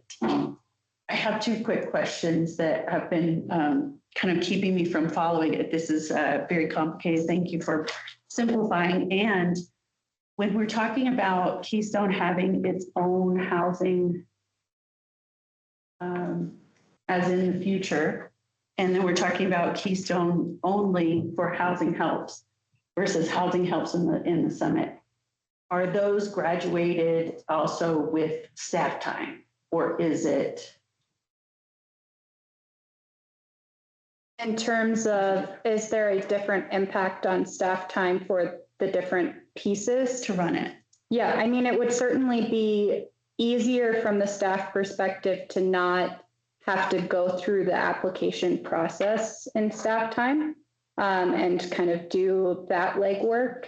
Another kind of logistical hurdle that partnering with the county clears is that they're willing to provide the money at closing, which can be a little bit of a stressful process of kind of moving the funds around and getting it all done at the exact time.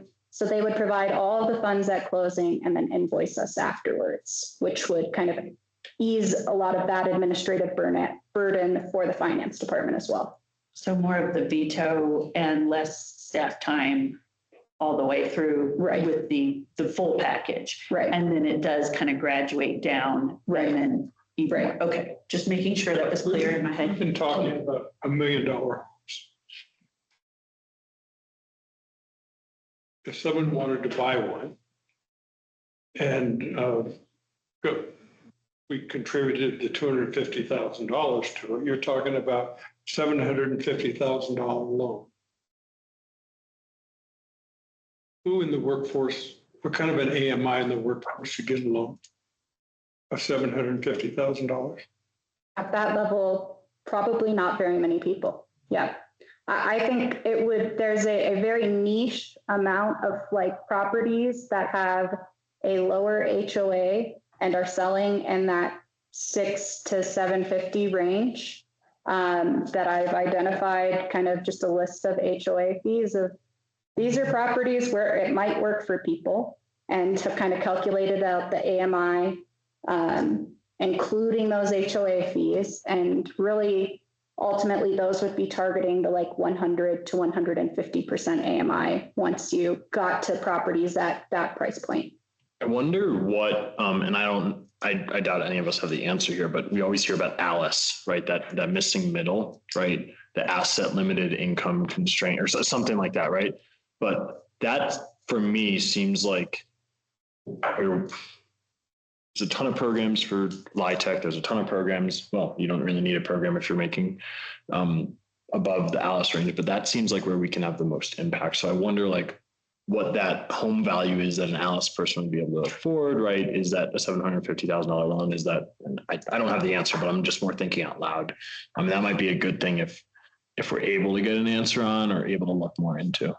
It would be interesting to know what kind of income that someone would have to qualify for certain loans. Because that will again drive what niche are we trying to solve versus just getting a deed restriction out there. Now, my concern is based on the HNA, whether you like the data or not. We have 80% of our workforce is largely hospitality. So we're dealing with folks, even if you have a two full-time workers in the household, you're dealing with 100 to 120,000 a year. So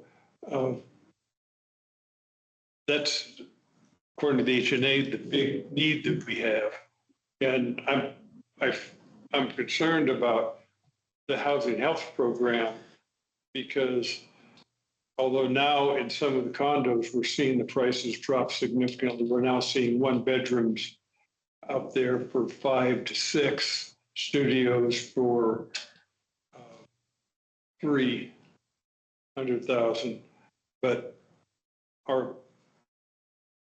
trying to reconcile where does this fit with the real need that we have in this community? And I mean, I think you can make those parameters say where you want it to fit.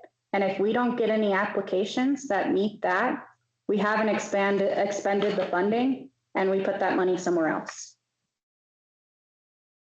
I think toward that same line, I was looking to understand if they have a preference when they're purchasing.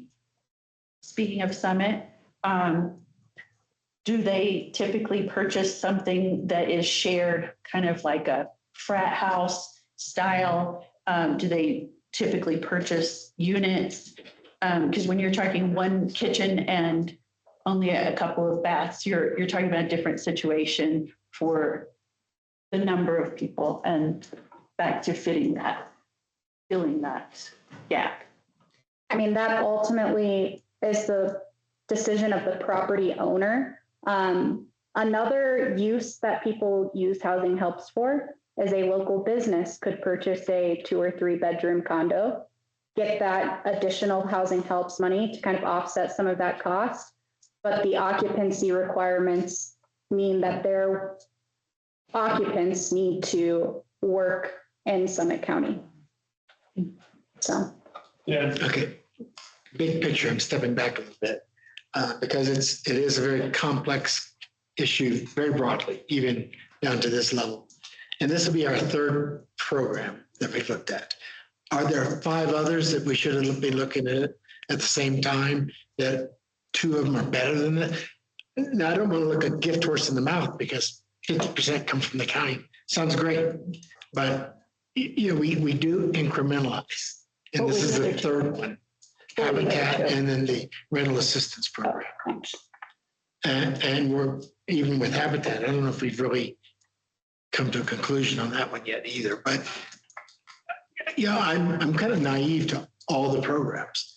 And so for me, my own mind, I don't want to look a gift horse in the mouth. This sounds like a great thing, but what are the other 3 programs I don't even know about, or strategies? You're working collectively with Avail Resorts, to work out some program, so a government, corporate type program. That's what I'm struggling with right now.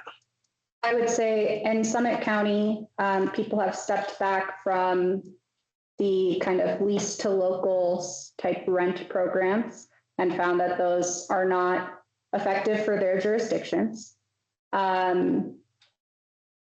Other than that, the primary things that local municipalities have been pursuing are their own development projects. Which we will be doing. Right. And so my nervousness is that I heard you say earlier, we're not locked in.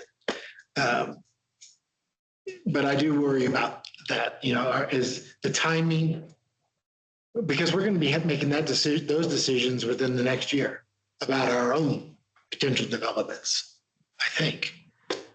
Is the timing appropriate? And I know you had that in the document. You said that's one of the things we should discuss. I second the concerns and everything Dan just said as well, too.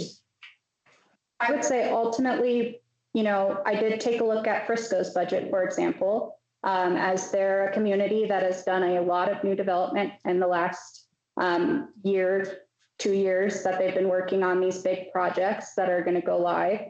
And they spent $10 million on it last year and $10 million on it this year's budgeted.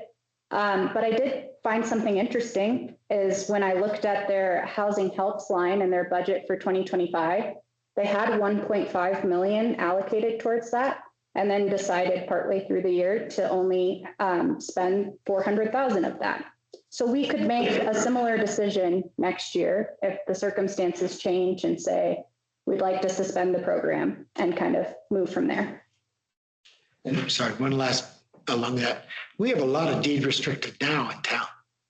Do we have any sense of what percentage of our housing population is deed restricted? I do not have a precise number off the top of my head. I can come back with that information, but we do have kind of, some unique things set out in our zoning and PUD requirements that make us have a decent amount of deed restricted properties, as well as some of the recent developments over the last decade. The challenge is the majority of our beds that we have is only usable by one employer. And that employer over since the PUD was established, has reduced the scope of the work that they do in the community.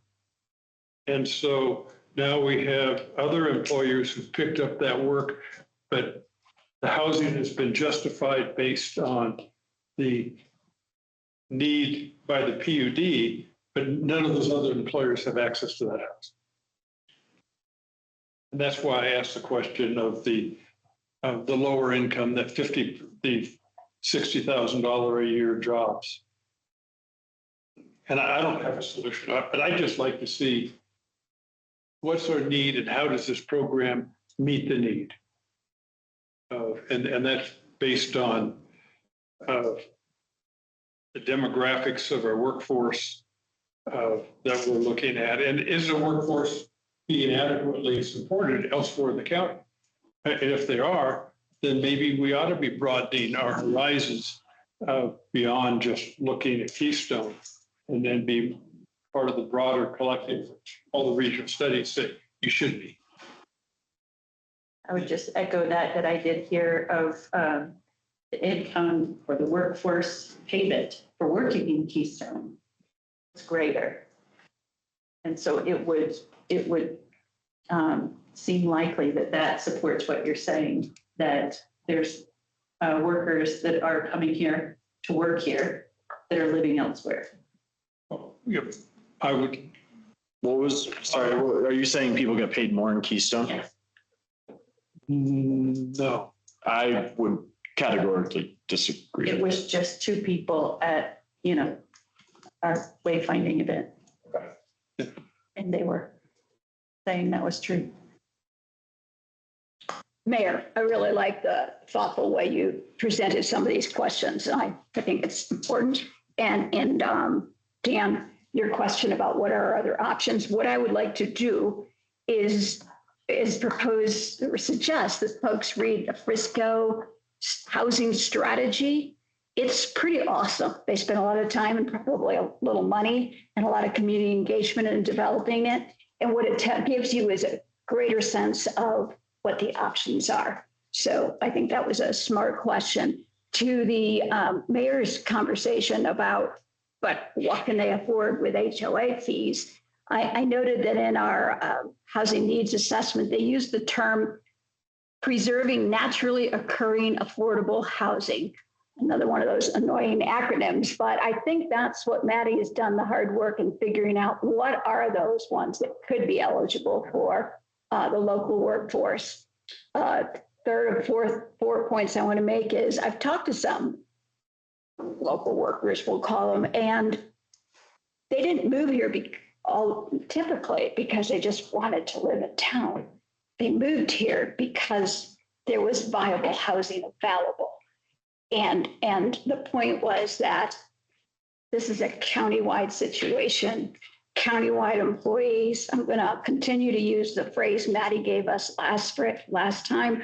What did you call it? Geographically fluid workforce. I think that's really potent to understand. However, having said all that, you mentioned, we talked about the idea of using deed restriction for homes that are going on the market, which would keep them from going into the investment market.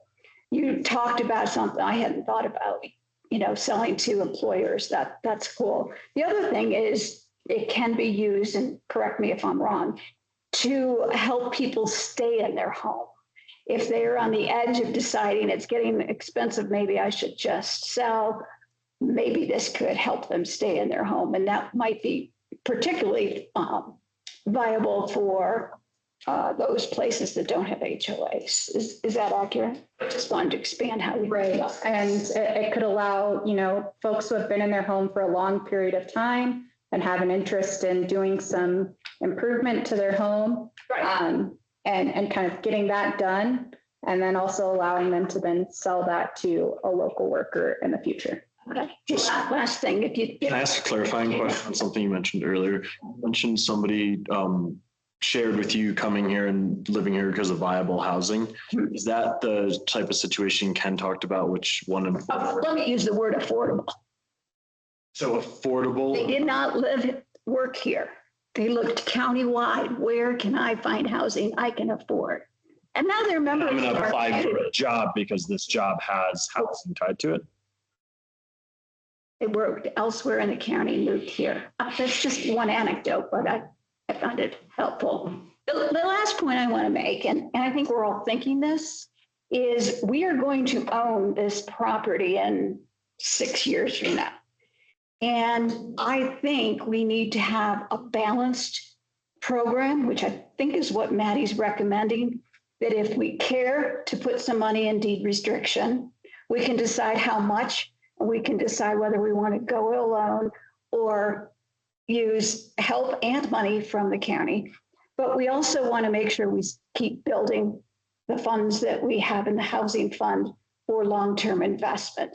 For example, if we decide with community input, et cetera, that we want to develop some residential units on this property in 7 years, we're going to have to coordinate and we'll need to come up with the infrastructure money to make that feasible for a developer. So we'll want something in our housing fund that's available for that. I don't know what that is, but I just wanted to propose that we consider moving forward with an eye to both objectives, to doing something more immediately and to do something long-term. Fair? I completely agree with that. And I've been thinking about this, and I think that really I think all three, I don't know, commented on it to a degree, right? But I would hate for us to be in that point in 7 years and have to have a conversation about, do we go to the voters about a bond or a tax increase or something like that, right? I think that we already have a very great resource to get funds for this housing fund. And so if we could look out 10 years, right? And I know we can't predict what construction costs will be at that point accurately, in my opinion.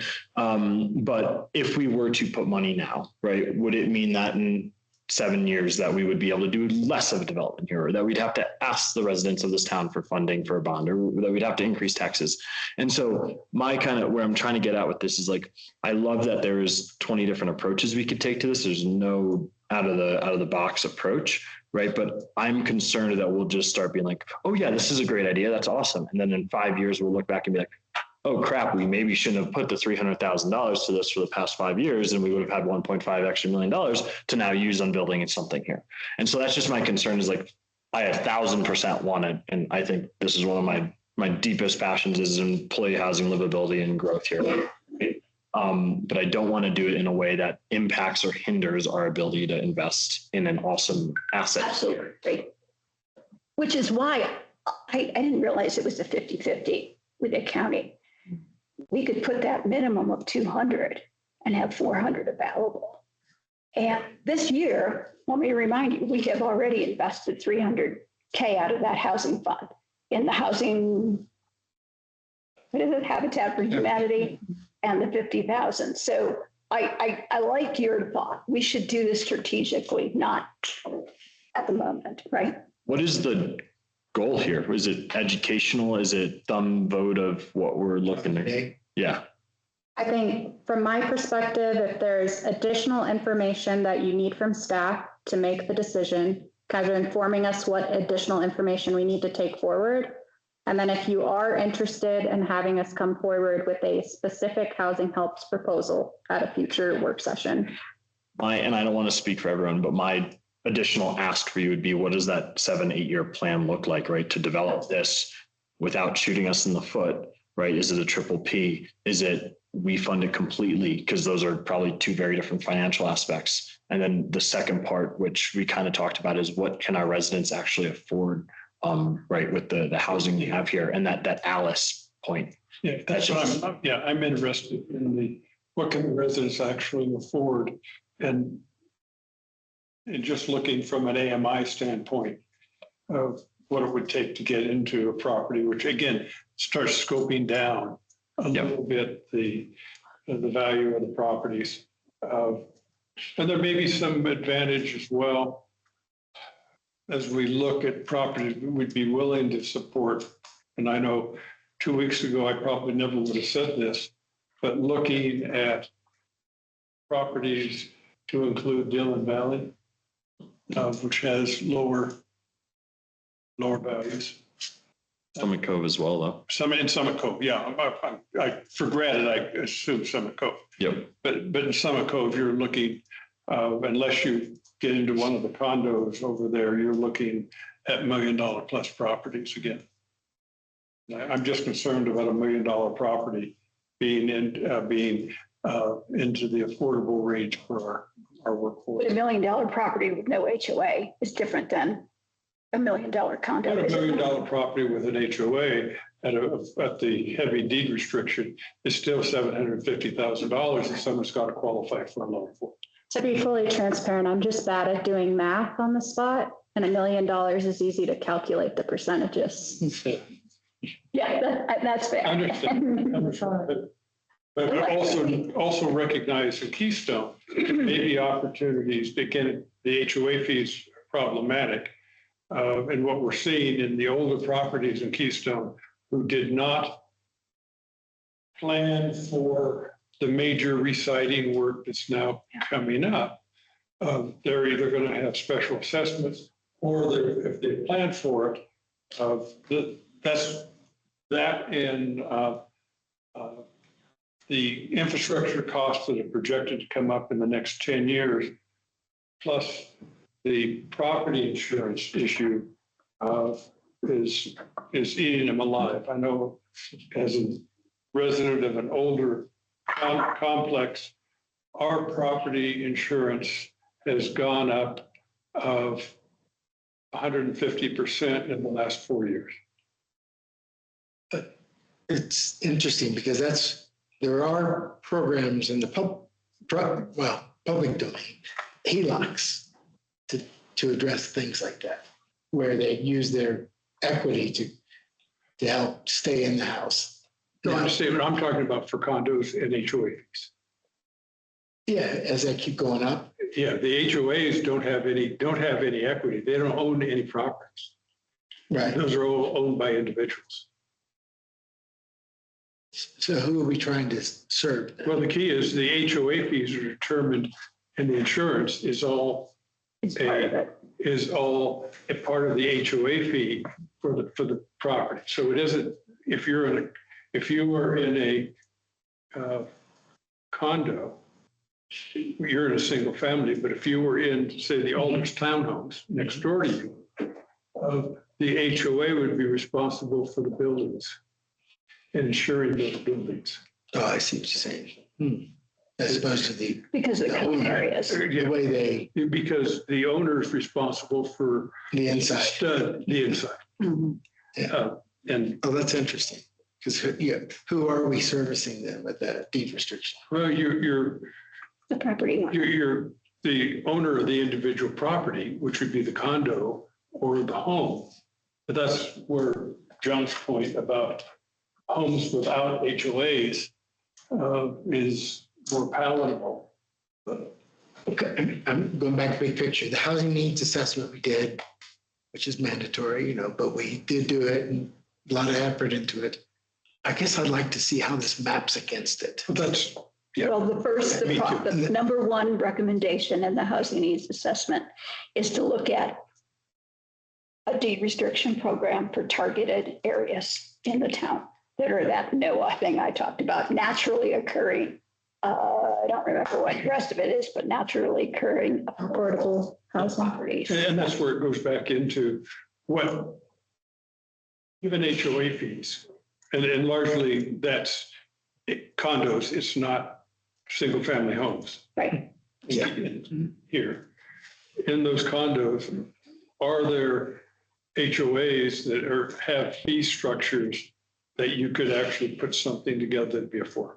And I wonder Carol's acronym that she keeps referring to right from the housing needs assessment. I'm a simple language kind of person. Was there examples in there? Was it like a Summit Cove? Was it a Loveland Pass Village? Was it areas that didn't have HOA fees, or was it? It didn't specify. The point was we've got a range of housing values in this town, and they're saying if you want to use your deed restriction money wisely, you're going to go after the lower costs, the ones who would have a lower market rate naturally. That's like an obvious thing, right? It is, but you asked. Yeah. We want to use this as a guide. I wonder if we can try to understand where those areas might be. I think Maddie has done the work. I've got kind of a database on my end of what the HOA fees are for the different properties in Keystone and kind of what numbers make sense. For example, like a month and a half ago, I don't know if it's still on the market. There was a property in Antlers Gulch. It was a 2-bed, 2-bath. It was about $630,000, I think, $630,000, and their HOA fees were in the $600 range. That property would be a property that would still be considered affordable to a person at 120% AMI. So that's Based off of the AMI chart and the way that they calculate those numbers. With the 25% taken off. Yes. So that means that property would be roughly a 400,000, which is equivalent to what you see over in West Hills for a 3-bedroom. Right. Yeah. Yeah, I think there's maybe properties out there. And it would be worth understanding where they are and where purchasing those properties would fit in the solve our need, and then what need are we really solving? And are we talking about just Keystone or, I mean, there's lots of questions to be answered. I mean, the geographic area, the, Without making a light or bid, heavy, I mean, without making a bid one way or the other, I will say that when I looked at the other towns and they talked about eligibility, they typically, like Frisco, when they did have a housing helps program limited to Frisco and the 10-mile basin. Breckenridge looks at the town and the upper blue basin. I didn't see what Silverthorne was doing, but I think Dillon was looking at the town and the Snake River basin. Just FYI. I would be, and I know Carol said she doesn't want to put a bid out there, right? My kind of proposal on this, and we spelled out many reasons why we don't want to be knee jerk in this and just, say yes without necessarily understanding more. But an example like what you showed about Antlers, I would hate for that to be an opportunity for us to get a deed restriction on, and then we have to go through the process of government and review, right? And take many weeks, if not months, to get the funds available, right? My kind of initial reaction I would like to support this in the future budgets with restrictions about where it can be used, and probably not the intent to use it next year, right? But have it at least available for us to use if there is the Goldilocks property that comes on the market and we can do a deed restriction on, just so that it doesn't get lost. And like somebody's going to try to sell a house, right? They're not going to wait 90 days for us to figure our crap out. I would say that adds a lot of complications for people who are out there buying properties. So the people who would actually be making these purchases, it's really hard for them to say, okay, I'd like to go for this property in Keystone, and we're advertising that we're doing the housing helps program. They submit the application. We're like, we actually didn't plan to use that money this year, and that wasn't our goal. Like, I think we should have pretty consistent messaging about what the requirements of where we want to use it are, and have that be consistent for that period of time. And if 6 months into the year, we say, we don't want to spend any more money, we cut it off at that point. But the optics of what that looks like to people who are going through that application process, I think might be difficult. Well, can we not then set the guardrails ahead of time of what that Goldilocks project? Yes, that's, okay. I think that's the part. Yeah, and I think that's if we can set the guardrails for what our ideal property looks like, then we don't send mixed messaging. So I think we've talked about 3 things we'd like to look to you for: better understanding of those properties that you think are in the works, in the possibility, better understanding of like a 10-year plan for building housing funds for larger development, whatever that might end up looking like, and also for what kind of guardrails would you propose? Because if we see that, it's easier for us to say, oh yeah, that makes sense, or let's change that one, rather than to kind of sit here trying to think of it off the top of our heads. Is the ALICE or accessibility for our town? I think that's one of our goals. That's what you're saying. Yeah, was that one of the items that you hit on or summarized? I don't think I did. I think you did very well. Bottom line is seasonal employees are extraordinarily important to us, but it is young couples and families that are going to be spending money in the town. So that's a goal. Have we decided on a geography? If we do go with a program like this, we need to decide on a geography. Like housing helps. Yeah. If it's housing helps. Yeah. But because I think what we would be trying to say, here's examples. If we include these other areas, it'll be much more practical. And so from our perspective, I mean, council, I think we need to decide, because I think it'll really impact the program, the geography. I mean, if we're going to be limited just to Keystone, we might have 4 nice properties, but if we go much broader, I mean, this would be a real impact program if we include the broader Snake River. I think that's the guardrails that we were talking about, right? Did you want to get us to it? Well, my question, I mean, to me, I think that we would need, One of the you would things she need asked. that before you could come back with some of these other questions that That would be helpful. Carol. So I wonder if we could get off this train for just a minute.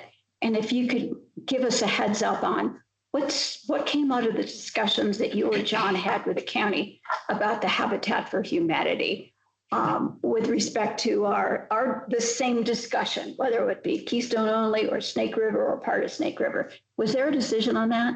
I am still finalizing what that looks like. There are potentially some really favorable Prop 123 considerations for us to consider, but before the county looks at that more specifically, I'm not willing to discuss that right now. Okay, I don't understand what you're saying when there are Prop 123 positive considerations. What does that mean without? We could get Prop 123 credits from Summit County. Okay.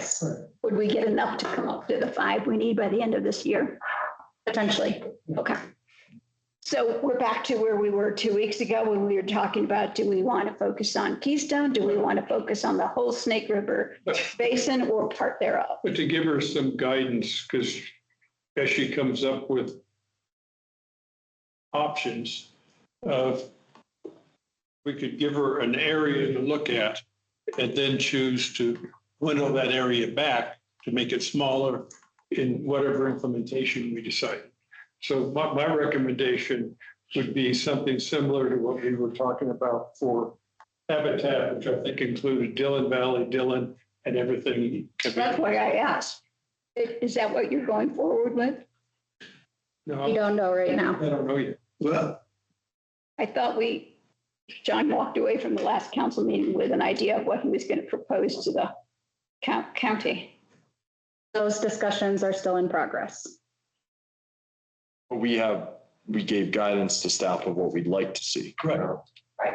Yeah, and that was Dillon Valley. Yeah. Keystone and Montezuma. I mean, I think generally, right, if we're, to Dan's point, if we're trying to give general guidance on the housing or Habitat, housing helps program, I would generally agree with the same things we talked about 2 weeks ago. Yes. well, are we that's why I including mentioned it. Dillon? I mean, yes. I don't think there was any interest week in that. Anybody? Well, I was want to- thinking Snake River less, I heard Snake River less Dillon. Yeah, Okay. To me, that seems plus reasonable. Dillon Valley. Yeah, But yes. that's part of That's- Snake River. So Where people work.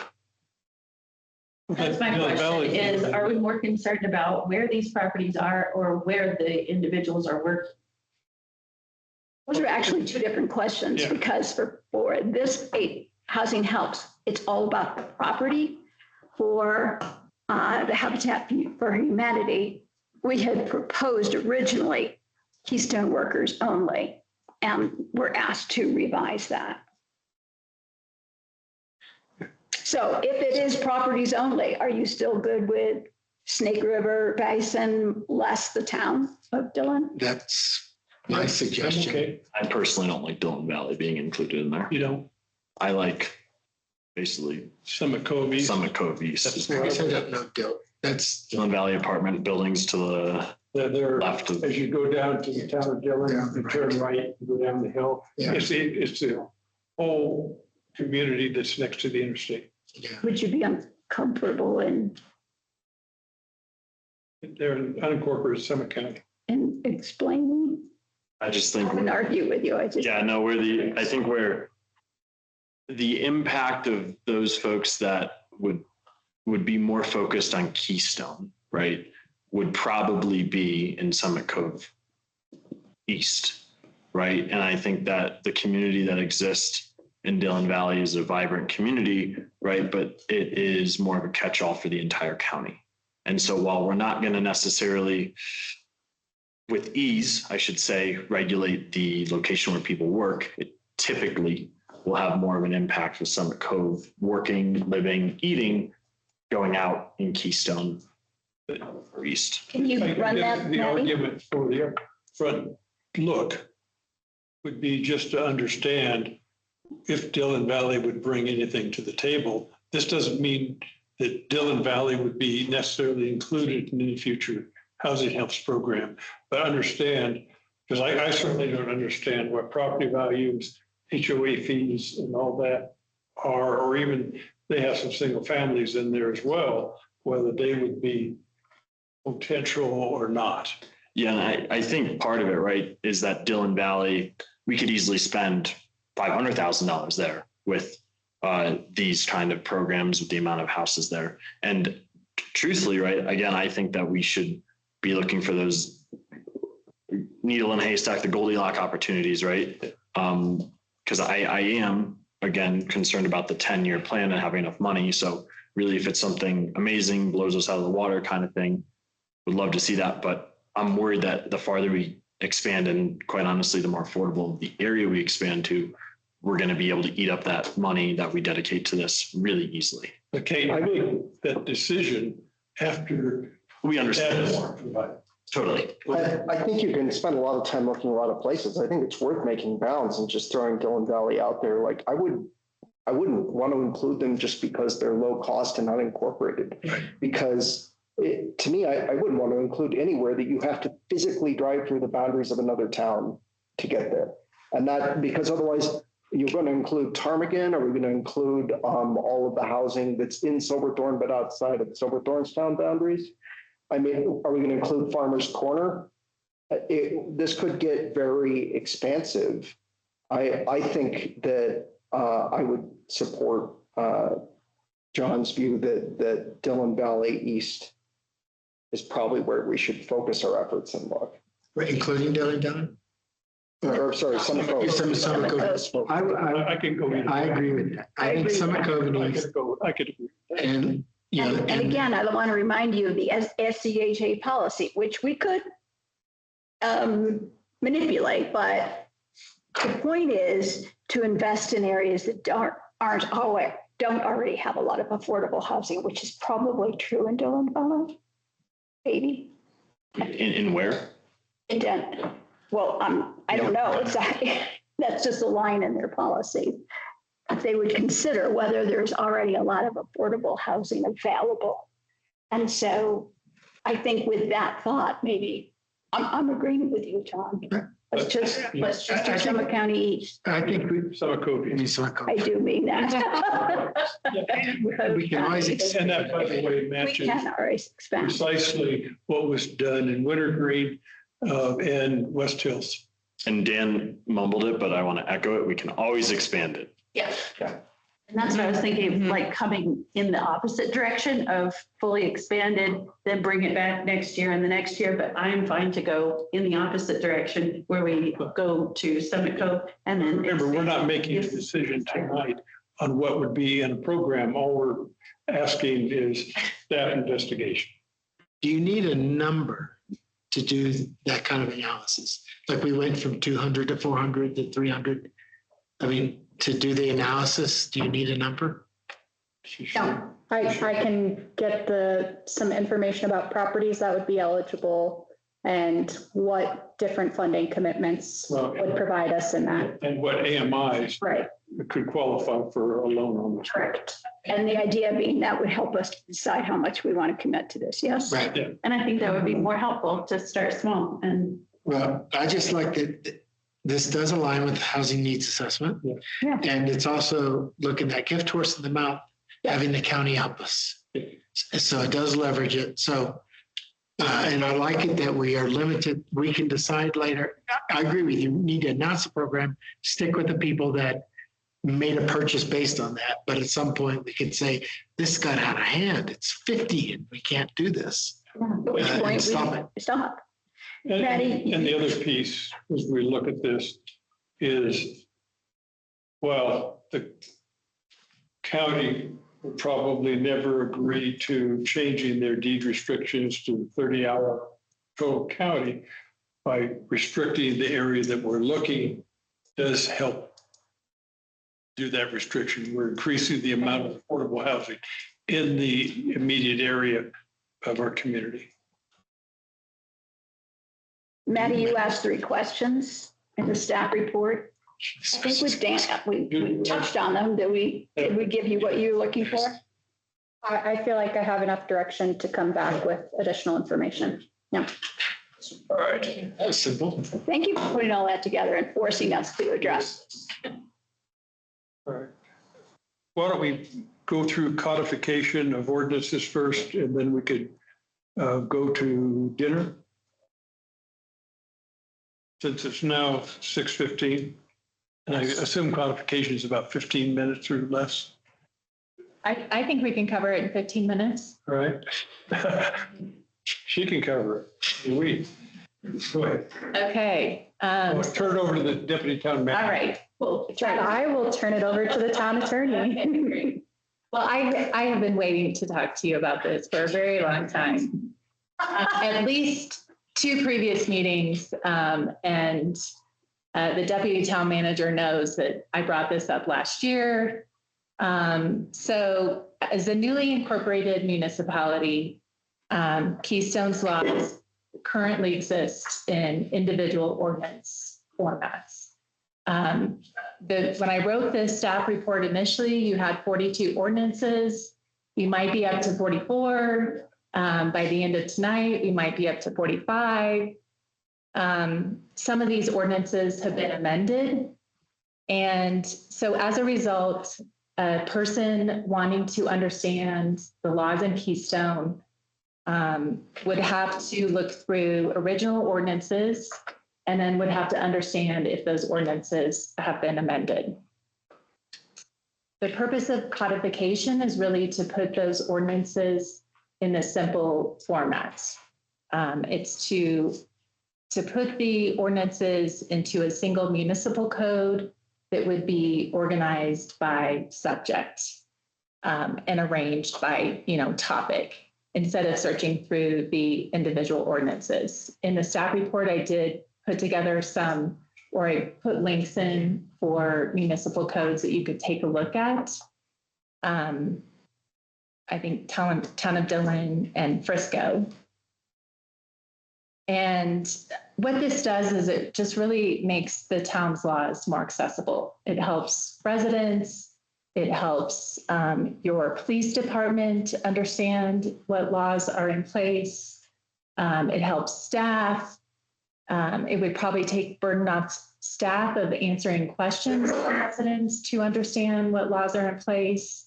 And it's just really the next step in organizing the laws that you have already adopted. So that's really what I'm asking council to consider. So the first step in this would be to really just understand what ordinances we have. We could start organizing them.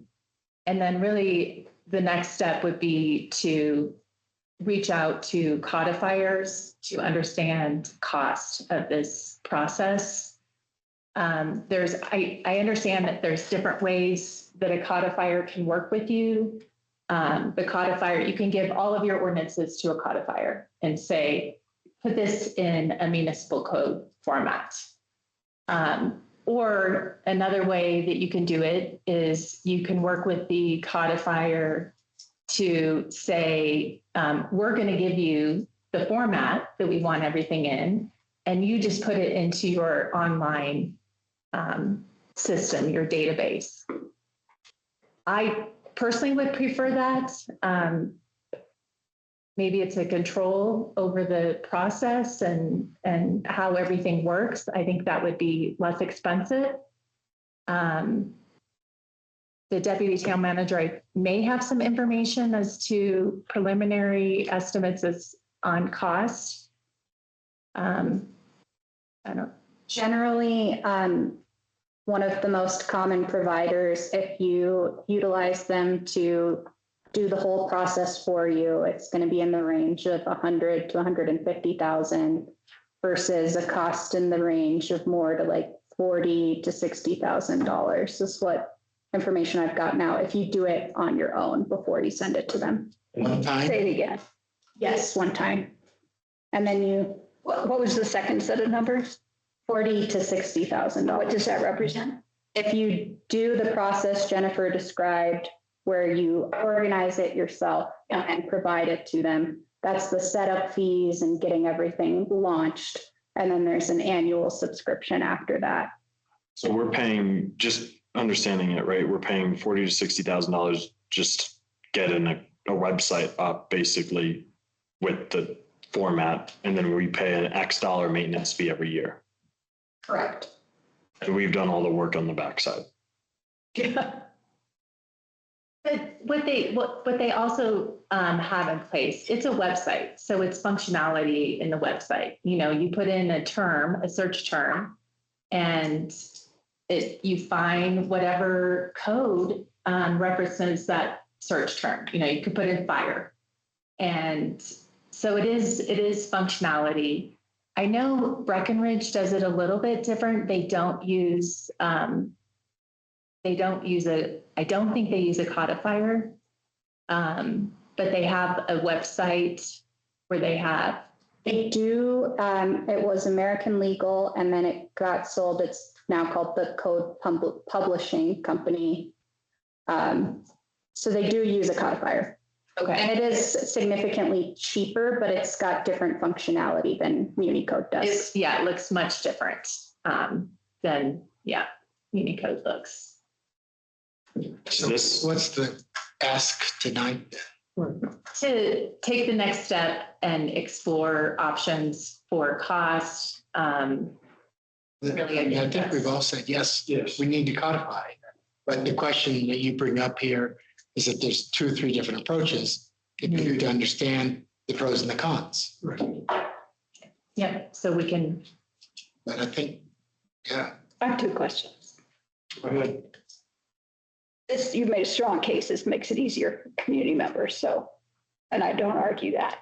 But out of curiosity, is there a legal requirement to do so? No. Okay, this is a community relations. Okay. Secondly is, Well, it's also, no, I'm not arguing that. So is there an editorial component to what a codifier does? There definitely is. There will not only be a cost, a yearly probably subscription fee for a codifier. There also is a cost every time you send an ordinance.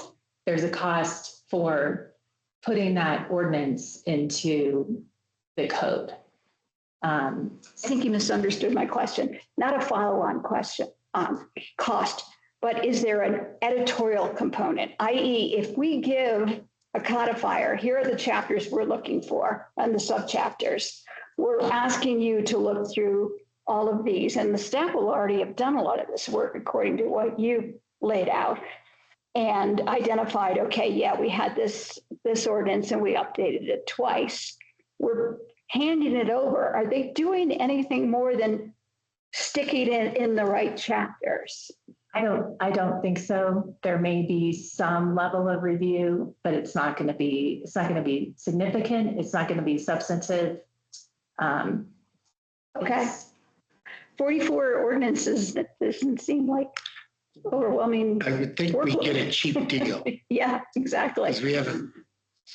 I also have to imagine, I know we've used AI extensively in many aspects of our government, right? And part of that's because we're a newer government, so we don't have a lot of the processes to unwind, right? But I have to imagine you could almost put this into an AI system and be like, format for me, please. Yeah. And I know that there's probably legal considerations, right, about ensuring that they're, transcribed correctly and all this kind of stuff, right? But this seems like a case study for an AI system. And our I attorney's think going to that's review the product at the end anyway, right?